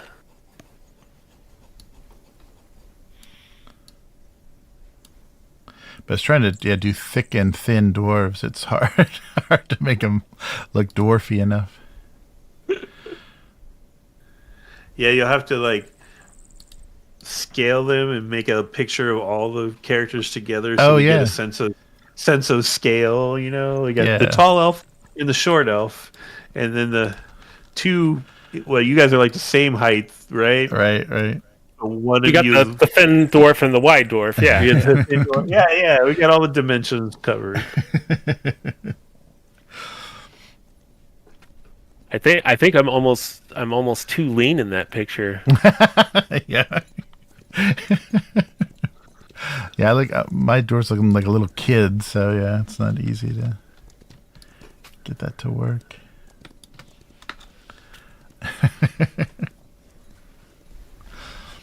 Yeah, I can broaden you out. I can tell you, Dylan's gonna want an evil-looking female thief. Oh yeah. Cool. Yeah, I'll do that too. Yeah. Oh, super tall too. That's right. He has a type. Ah, I see. In fact, wasn't it Tales of Trolls, Will, that we played briefly, where he played the crazy rogue lady that attacked the dragon? No, that was Forbidden Lands, I think. No, not the regular. Oh no, you're right. It wasn't that. We were playing Tunnels and Trolls. Yeah, and we had been playing for a while, and we had this NPC we thought was really cool that was a thief. So Dylan came to play, and we're like, "Hey, Dylan, this is like our crazy murder thief guy. You'd love him. He's perfect for you." And then promptly he killed our favorite NPC. Oh no! through because he just tried to. Was it like, I don't know? He tried to steal something from a dragon and failed, and then he just attacked it or something. Well, that's why I was thinking of Forbidden Lands, right? Because Forbidden Lands, he was playing the elf thief assassin lady, and we were playing that for a while, and it got to the point that because he did the standard thief thing. He would sneak off ahead, find something, and then be like, "Well, I'm going to kill him and take their stuff," instead of coming back and telling us what's going on, right? And it got to the point that like he did so often that finally he'd do something like, "Well, you're fighting the big dragon thing," and the rest of us just be like, "What's the other direction down the tunnel?" And we'd just walk off and leave him, and he'd have to solo the big boss monster by himself or run away, and then. But then he would just do it and then catch up with us, and we're like, "Well, he's not going to learn any lessons this way if he just keeps being super awesome." The climactic end of that Forbidden Lands campaign, it was pretty cool though, because I think 2 of you died. At least 2 of you died. I had gone through 2 characters at that point too. Oh wow. Well, I mean, I retired a character. The druid. The druid, yeah. I had an old man druid that retired partway through, and then came back, I think, for a little bit. So maybe he did die at the end. So if you don't know, you have a willpower meta currency in Forbidden Lands that you have to spend to cast your magic. And didn't you turn into a giant rhino? Yeah, in a boat. We were out on we were being chased by people on like little rowboat type things. So I turned into a bird and flew over there, and then I was like, I'm gonna turn a gigantic thing and just sink this boat. But then I succeeded at changing, but I burnt all my willpower. So then I was just I became a gigantic rhinoceros on a boat, and then just promptly laid down depressed on top of everybody and did nothing. He couldn't change back. I couldn't change back because I was out of willpower and I was so sad. So then I was just a gigantic sad. It was the most ridiculous. Only role-playing games can get you in those circumstances situations. Yeah. Nice. I think that was one of the last before he retired. Yeah. I have a habit of playing super young characters or super old characters, and then I also have a habit of trying to collect as many NPCs along the way as we can. So we had rescued a child from a necromancer at one point, and I was like, I think that my guy, I think he was called Birdcaller. I think my druid Birdcaller is just going to take this kid and go. Oh yeah, you were just gonna go train the kid. Just go train the kid to be a nice forest druid and retire because he's 11 million years old, and we're dragging this poor kid around on all these adventures with us. You need. And then I rolled up the wolfkin and died in the very first interaction. Yeah. You got stabbed in the heart almost immediately. Oh wow! I rolled up a character, and he's a wolfkin warrior guy, and he had the berserker ability which lets you get up and keep fighting. And I had this whole speech I had worked on, a little short one about I am the predator, you are the prey, you will not defeat me type of thing. And then the very first fight, they critical me, hit me in the heart, and it kills me. And I'm just oh, I can't even do my dramatic stand up. I'm gonna fight you even though I'm gonna die type of a thing. I just died. I was like, oh. And then I became the dwarf with the hurdy-gurdy. That was my third character. Yeah, that was a badass dwarf. You played a hurdy-gurdy. Uh-huh. I just barred it around. Every fight was just me hurdy-gurdying, running in circles. Yeah. I honestly don't think I knew what a hurdy-gurdy was until you made that. Yeah. Well, it's the perfect like dwarven instrument, right? Because It is. It's very dwarven. It's like, because do you know what a hurdy-gurdy is, Jeremy? It's that like violin thing you crank. Oh, okay. No, So, no. so Yeah. it's basically it's a string instrument, but imagine the bows on the inside of it on a wheel, and you turn a knob, and it just continuously grinds against the thing. So it's just going. It sounds like a bagpipe, almost. Right. But it's this thing that you just turn a crank on, and then you hit keys like an accordion to change the notes. So it's this completely mechanical but old, like string instrument contraption thing. So it's totally like the dwarven, like That's it's perfect. perfect. mechanical, like ridiculous thing. Yeah. Yeah. And it's annoying. Like, I mean, it's cool, but it's like the bagpipe where it's just keening the entire time, just as you're playing it. Right. So it's awesome. Nice. I think that guy lived. Yeah. I think he might have lived. Yeah.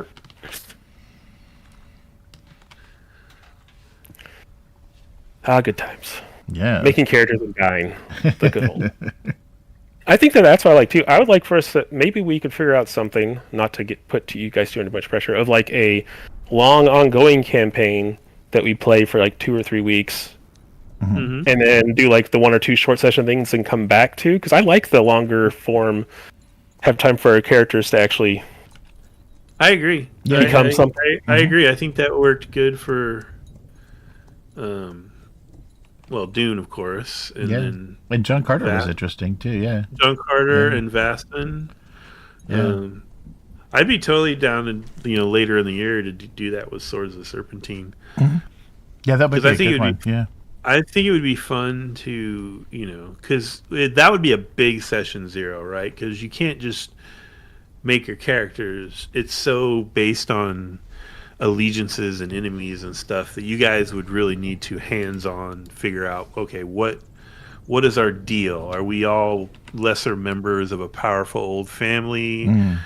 Are we like the nouveau riche merchant people? They have these private eye guys called slinks that I think are really cool. Oh. All kinds of stuff. They have like one of the suggestions is like you run a bookshop and you're like rare book dealers and stuff like that. But I think it'd be fun to there's like you have to devise some kind of anchor that unifies the group. Yeah. Well, that's why I like the Vassin like setup that we played, right? Because we had an ongoing thing. We always came back to the same point. We had the house that we were like, or the castle that we were originally working on, but then the adventures were like encapsulated. So it was like, do this thing. Okay, we're done. And then we could do like, okay, well, what are we doing next time we play? What are we doing between now and then? And we could be like inviting people over for dinner to talk about philosophy or whatever, like as a thing. But you can't between those 2 sessions then play a session of Dragon's Bane and play something, and then come right back to it type of a thing is what I think would be an interesting. Yeah. No, I think that'd be a lot of fun. Plus, I know just from playing with you for so long, Will, that you really love the opportunity to build and develop. And Swords of the Serpentine would be a good game for that.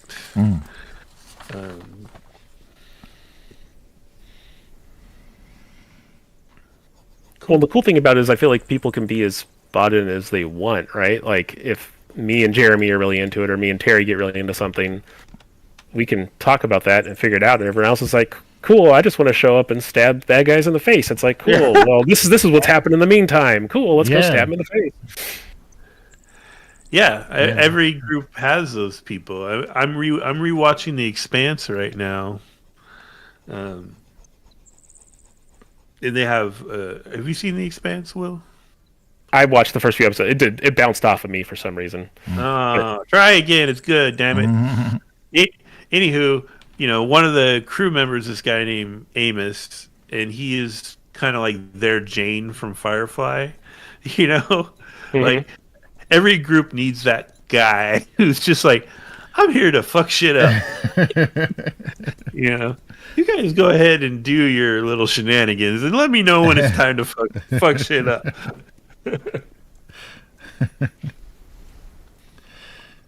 And I like that also, like that's one of the things that I thought would be interesting would be, and this is another random game, but the Leverage RPG, which is based on that television show, which is kind of like an Ocean's 11 television show. But in that thing, there's an RPG for that. yeah. And in the RPG, it's just like the show where like basically the RPG, if I remember right, the classes were basically dice, and it was in like the 6 things, which is like thief, hitter, mastermind, face, whatever it was, and that was like what you were. It's the Dark Tower system. It might be. And Yeah. I just know, like, to me, that was an interesting thing because, and they did it in the show, and it felt like it'd be the same way in the game, where it's like, oh, it's time to fight stuff. Well, that's Dylan. You know, Dylan's our hitter. Go get him, Dylan. And then Dylan has a whole scene where he's allowed to. All the rest of us collectively maybe are as efficient as Dylan is at hitting, right? And then you have okay, this is our sneak into the place thing. It's like, well, that's the thief's thing. This is their time to shine. Like everyone has a scene, or like a thing where they could do, and it's not like, well, everyone doesn't have to fight. When it's time to combat stuff, maybe the old man in the wheelchair doesn't even bother rolling initiative. Maybe he just wheels over here and watches as everyone else fights around him, because what's he doing, type of thing. I think that could be an interesting thing too. I really like the idea of like people being super specialized and unique. I realize there's a lot of sitting around listening to other people talk, but to me that's what worked well when we had just the 3 of us playing. The good thing is that could happen because there was only ever one guy sitting out, right? If Matt was doing something, it was okay because I was the only one sitting out. It wasn't like 3 other people watching, waiting for an hour and a half, type of thing. The only, it is a challenge because what if it's a long combat or a long social thing? It's like, I don't know. There's just part of me that's kind of like, I want everyone to be able to participate. Yeah, I guess I agree with that. And that's why I say, like, I feel that worked. That's why I think worked well with, especially the Blade Runner thing, right? It's like we split up, and it'd be like, there were some times where it was like Matt was doing something. I mean, we spent almost all of our time separated, but Matt was doing something, right? It'd be like an hour and a half of Matt doing something, and like that was fine because I was just involved in listening. And in theory, we were out on radios and we could have communicated any time, so like there was still that connection. But yeah, I don't know. I'm trying to think of what like optimum long-term gameplay is, right? Because like I very much psychologically, I think, enjoy like the people having their moments to shine, and it's not just like, because that's where like 5th edition D&D, right? Not to just poop on things that everyone's mad at already, but like there isn't a character in that game that isn't good at murdering things. Oh yeah, right? Like everyone in there is good at murdering things. It's just like, do you murder things by nickel and diming them more because you're a fighter, so you have more hit points and it takes you a little bit longer to do the damage, or do you murder them by doing 1 million damage as a backstab as a rogue, or do you vaporize them with a fireball spell? And like, but you don't make a D&D character who like isn't ready to do tactical combat. Right.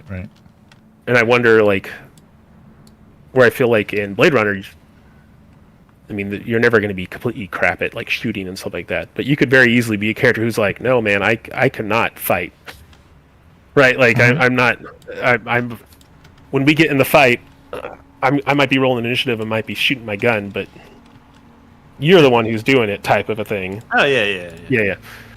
There's nothing wrong with that. Like having characters like who are noticeably better at something than everyone else.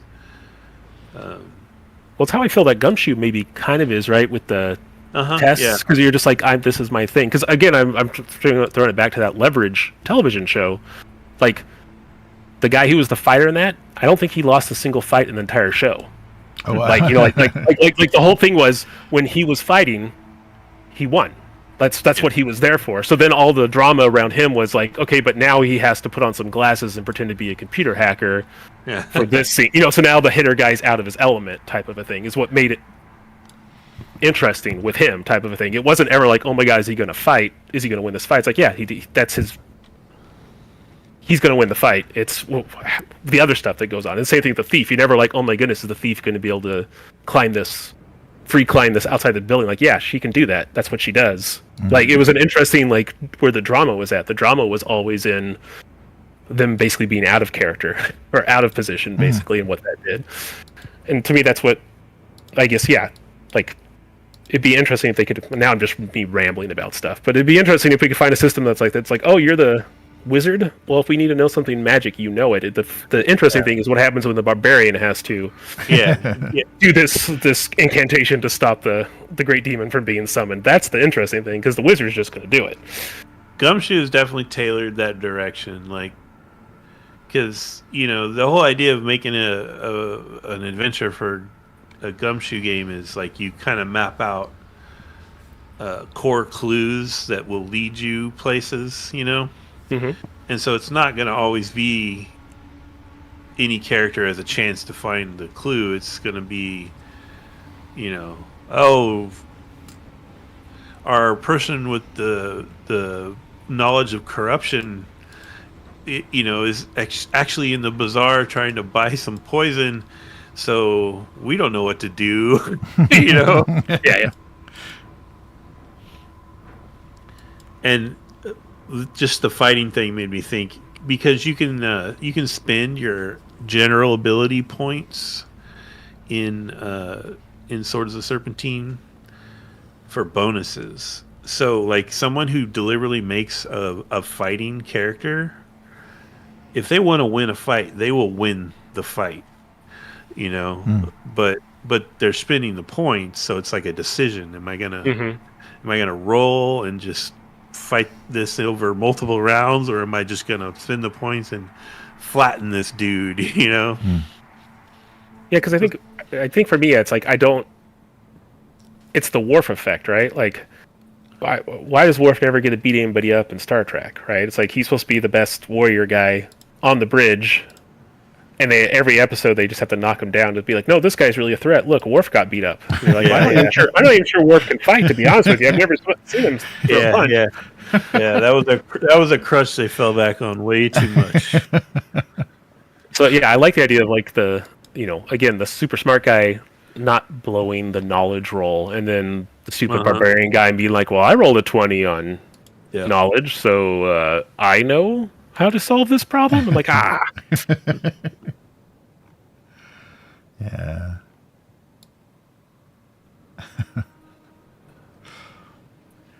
Yeah, that's the Mazes system, right? The Dark Tower RPG one, where everyone's got a different die size.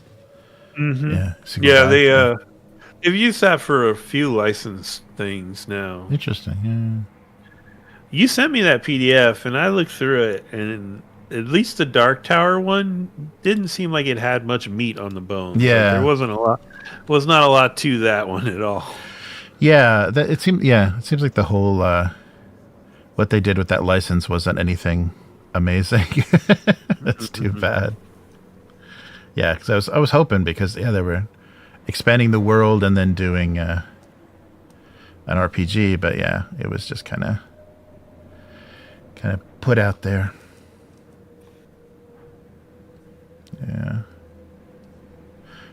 Yeah, it looks like we got some good options though. For our we got next, a lot. Yeah. All right, but we'll definitely plan on finishing this adventure next Friday. Nice. And then I'll put all the pressure on Jeremy after that to decide what he wants to do. Nice. Yeah, and we'll come up with our next. But we'll try to announce things maybe a little bit more ahead of time. Then barring sudden illness and things, we should be able to get online. Damn you, sudden illness! I know. And it's the more players we add to, the more complications can arise. So that's always tricky. Because when it was just the three of us, that was so simple. It was almost like very few interruptions. We wailed. This is how they got into the dungeon, Will. Oh yeah, through a hole, a creepy hole. Yeah. They didn't get drugged by golden ropes. No, they got tricked into doing a good deed. Yeah, as always happens. I should have just stayed in the camp. Ignore.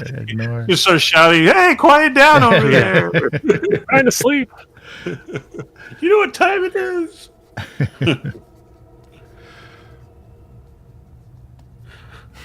He got me with the gold. That's what it was. If it was like silver or copper, I would have resisted. But you like golden rope. Yeah. But it's a leprechaun. It gotta be gold. Yeah.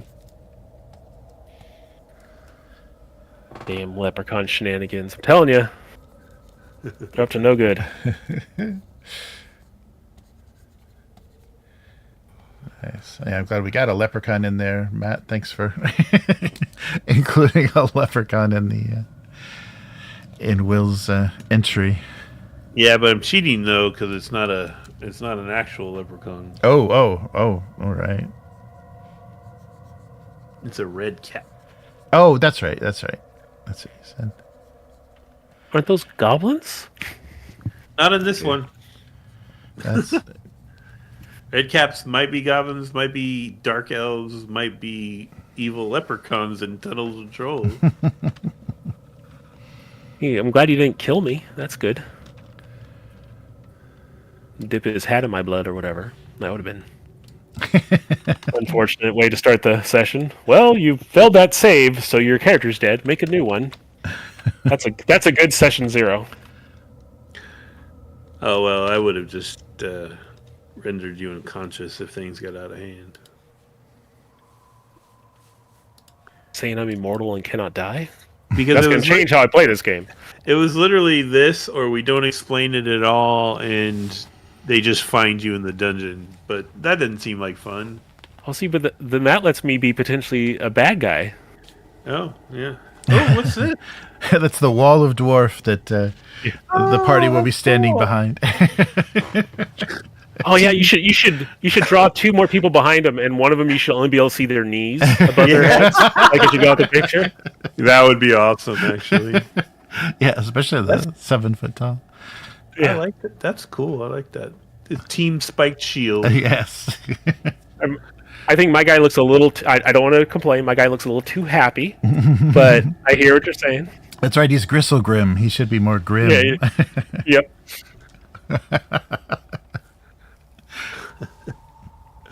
Yeah. Need some Warhammer skulls thrown on there somewhere. Oh, that's your dagger mace. I was like, what is that? Oh, that's yeah. the dagger mace. Yeah, that's a weird little dagger mace. That's cool. Yeah, that would be funny to do a scale picture of the whole party. Who are these kids running around in front of them? Who brought their kids? Bring your dwarf to work day. Nice. Well, cool. Yeah, is there anything else we want to do on stream? Oh, I think we're good. The chat has gone into some areas that have. Well, anyway, Oh. might be time to call it. Okay, it's getting a little loopy.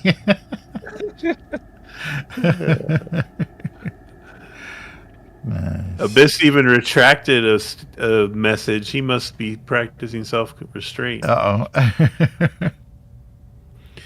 Yeah, we probably. Okay. I might go to bed at a decent hour for a change. And Oh. Will, you need all your rest, Will. So. Yeah. Yeah, I mean, I didn't even get out of bed till 1 o'clock this afternoon. So, Oh, wow. I mean, I was in bed for like 10 and a half hours last night. I've been sleeping a lot, but yes, I am probably going to go back to bed shortly. But yeah, we'll plan for next Friday to. Yep. Just jump right into the adventure. No more character creation, I promise. Nice. Yes. We've had Unless a lot. I die in the first combat, then Now with these numbers, we're going to be hitting hard. Right. Then you're going my to 10 constitution, I'll be. You're going to become a very confused kobold or something. Nice. Well, so there'll be 4. Yeah, there'll be 4 characters. That'll be cool. 3 PCs and an NPC. Perfect. Yeah, we're looking forward to it. Definitely. All right. Well, yeah. Thanks everybody for watching the stream. We got an intro to the double dwarves, the wall of dwarf you'll be facing, or our opponents will be facing, and yeah. So see everybody next time. Goodbye. Thanks, guys. Bye. Bye.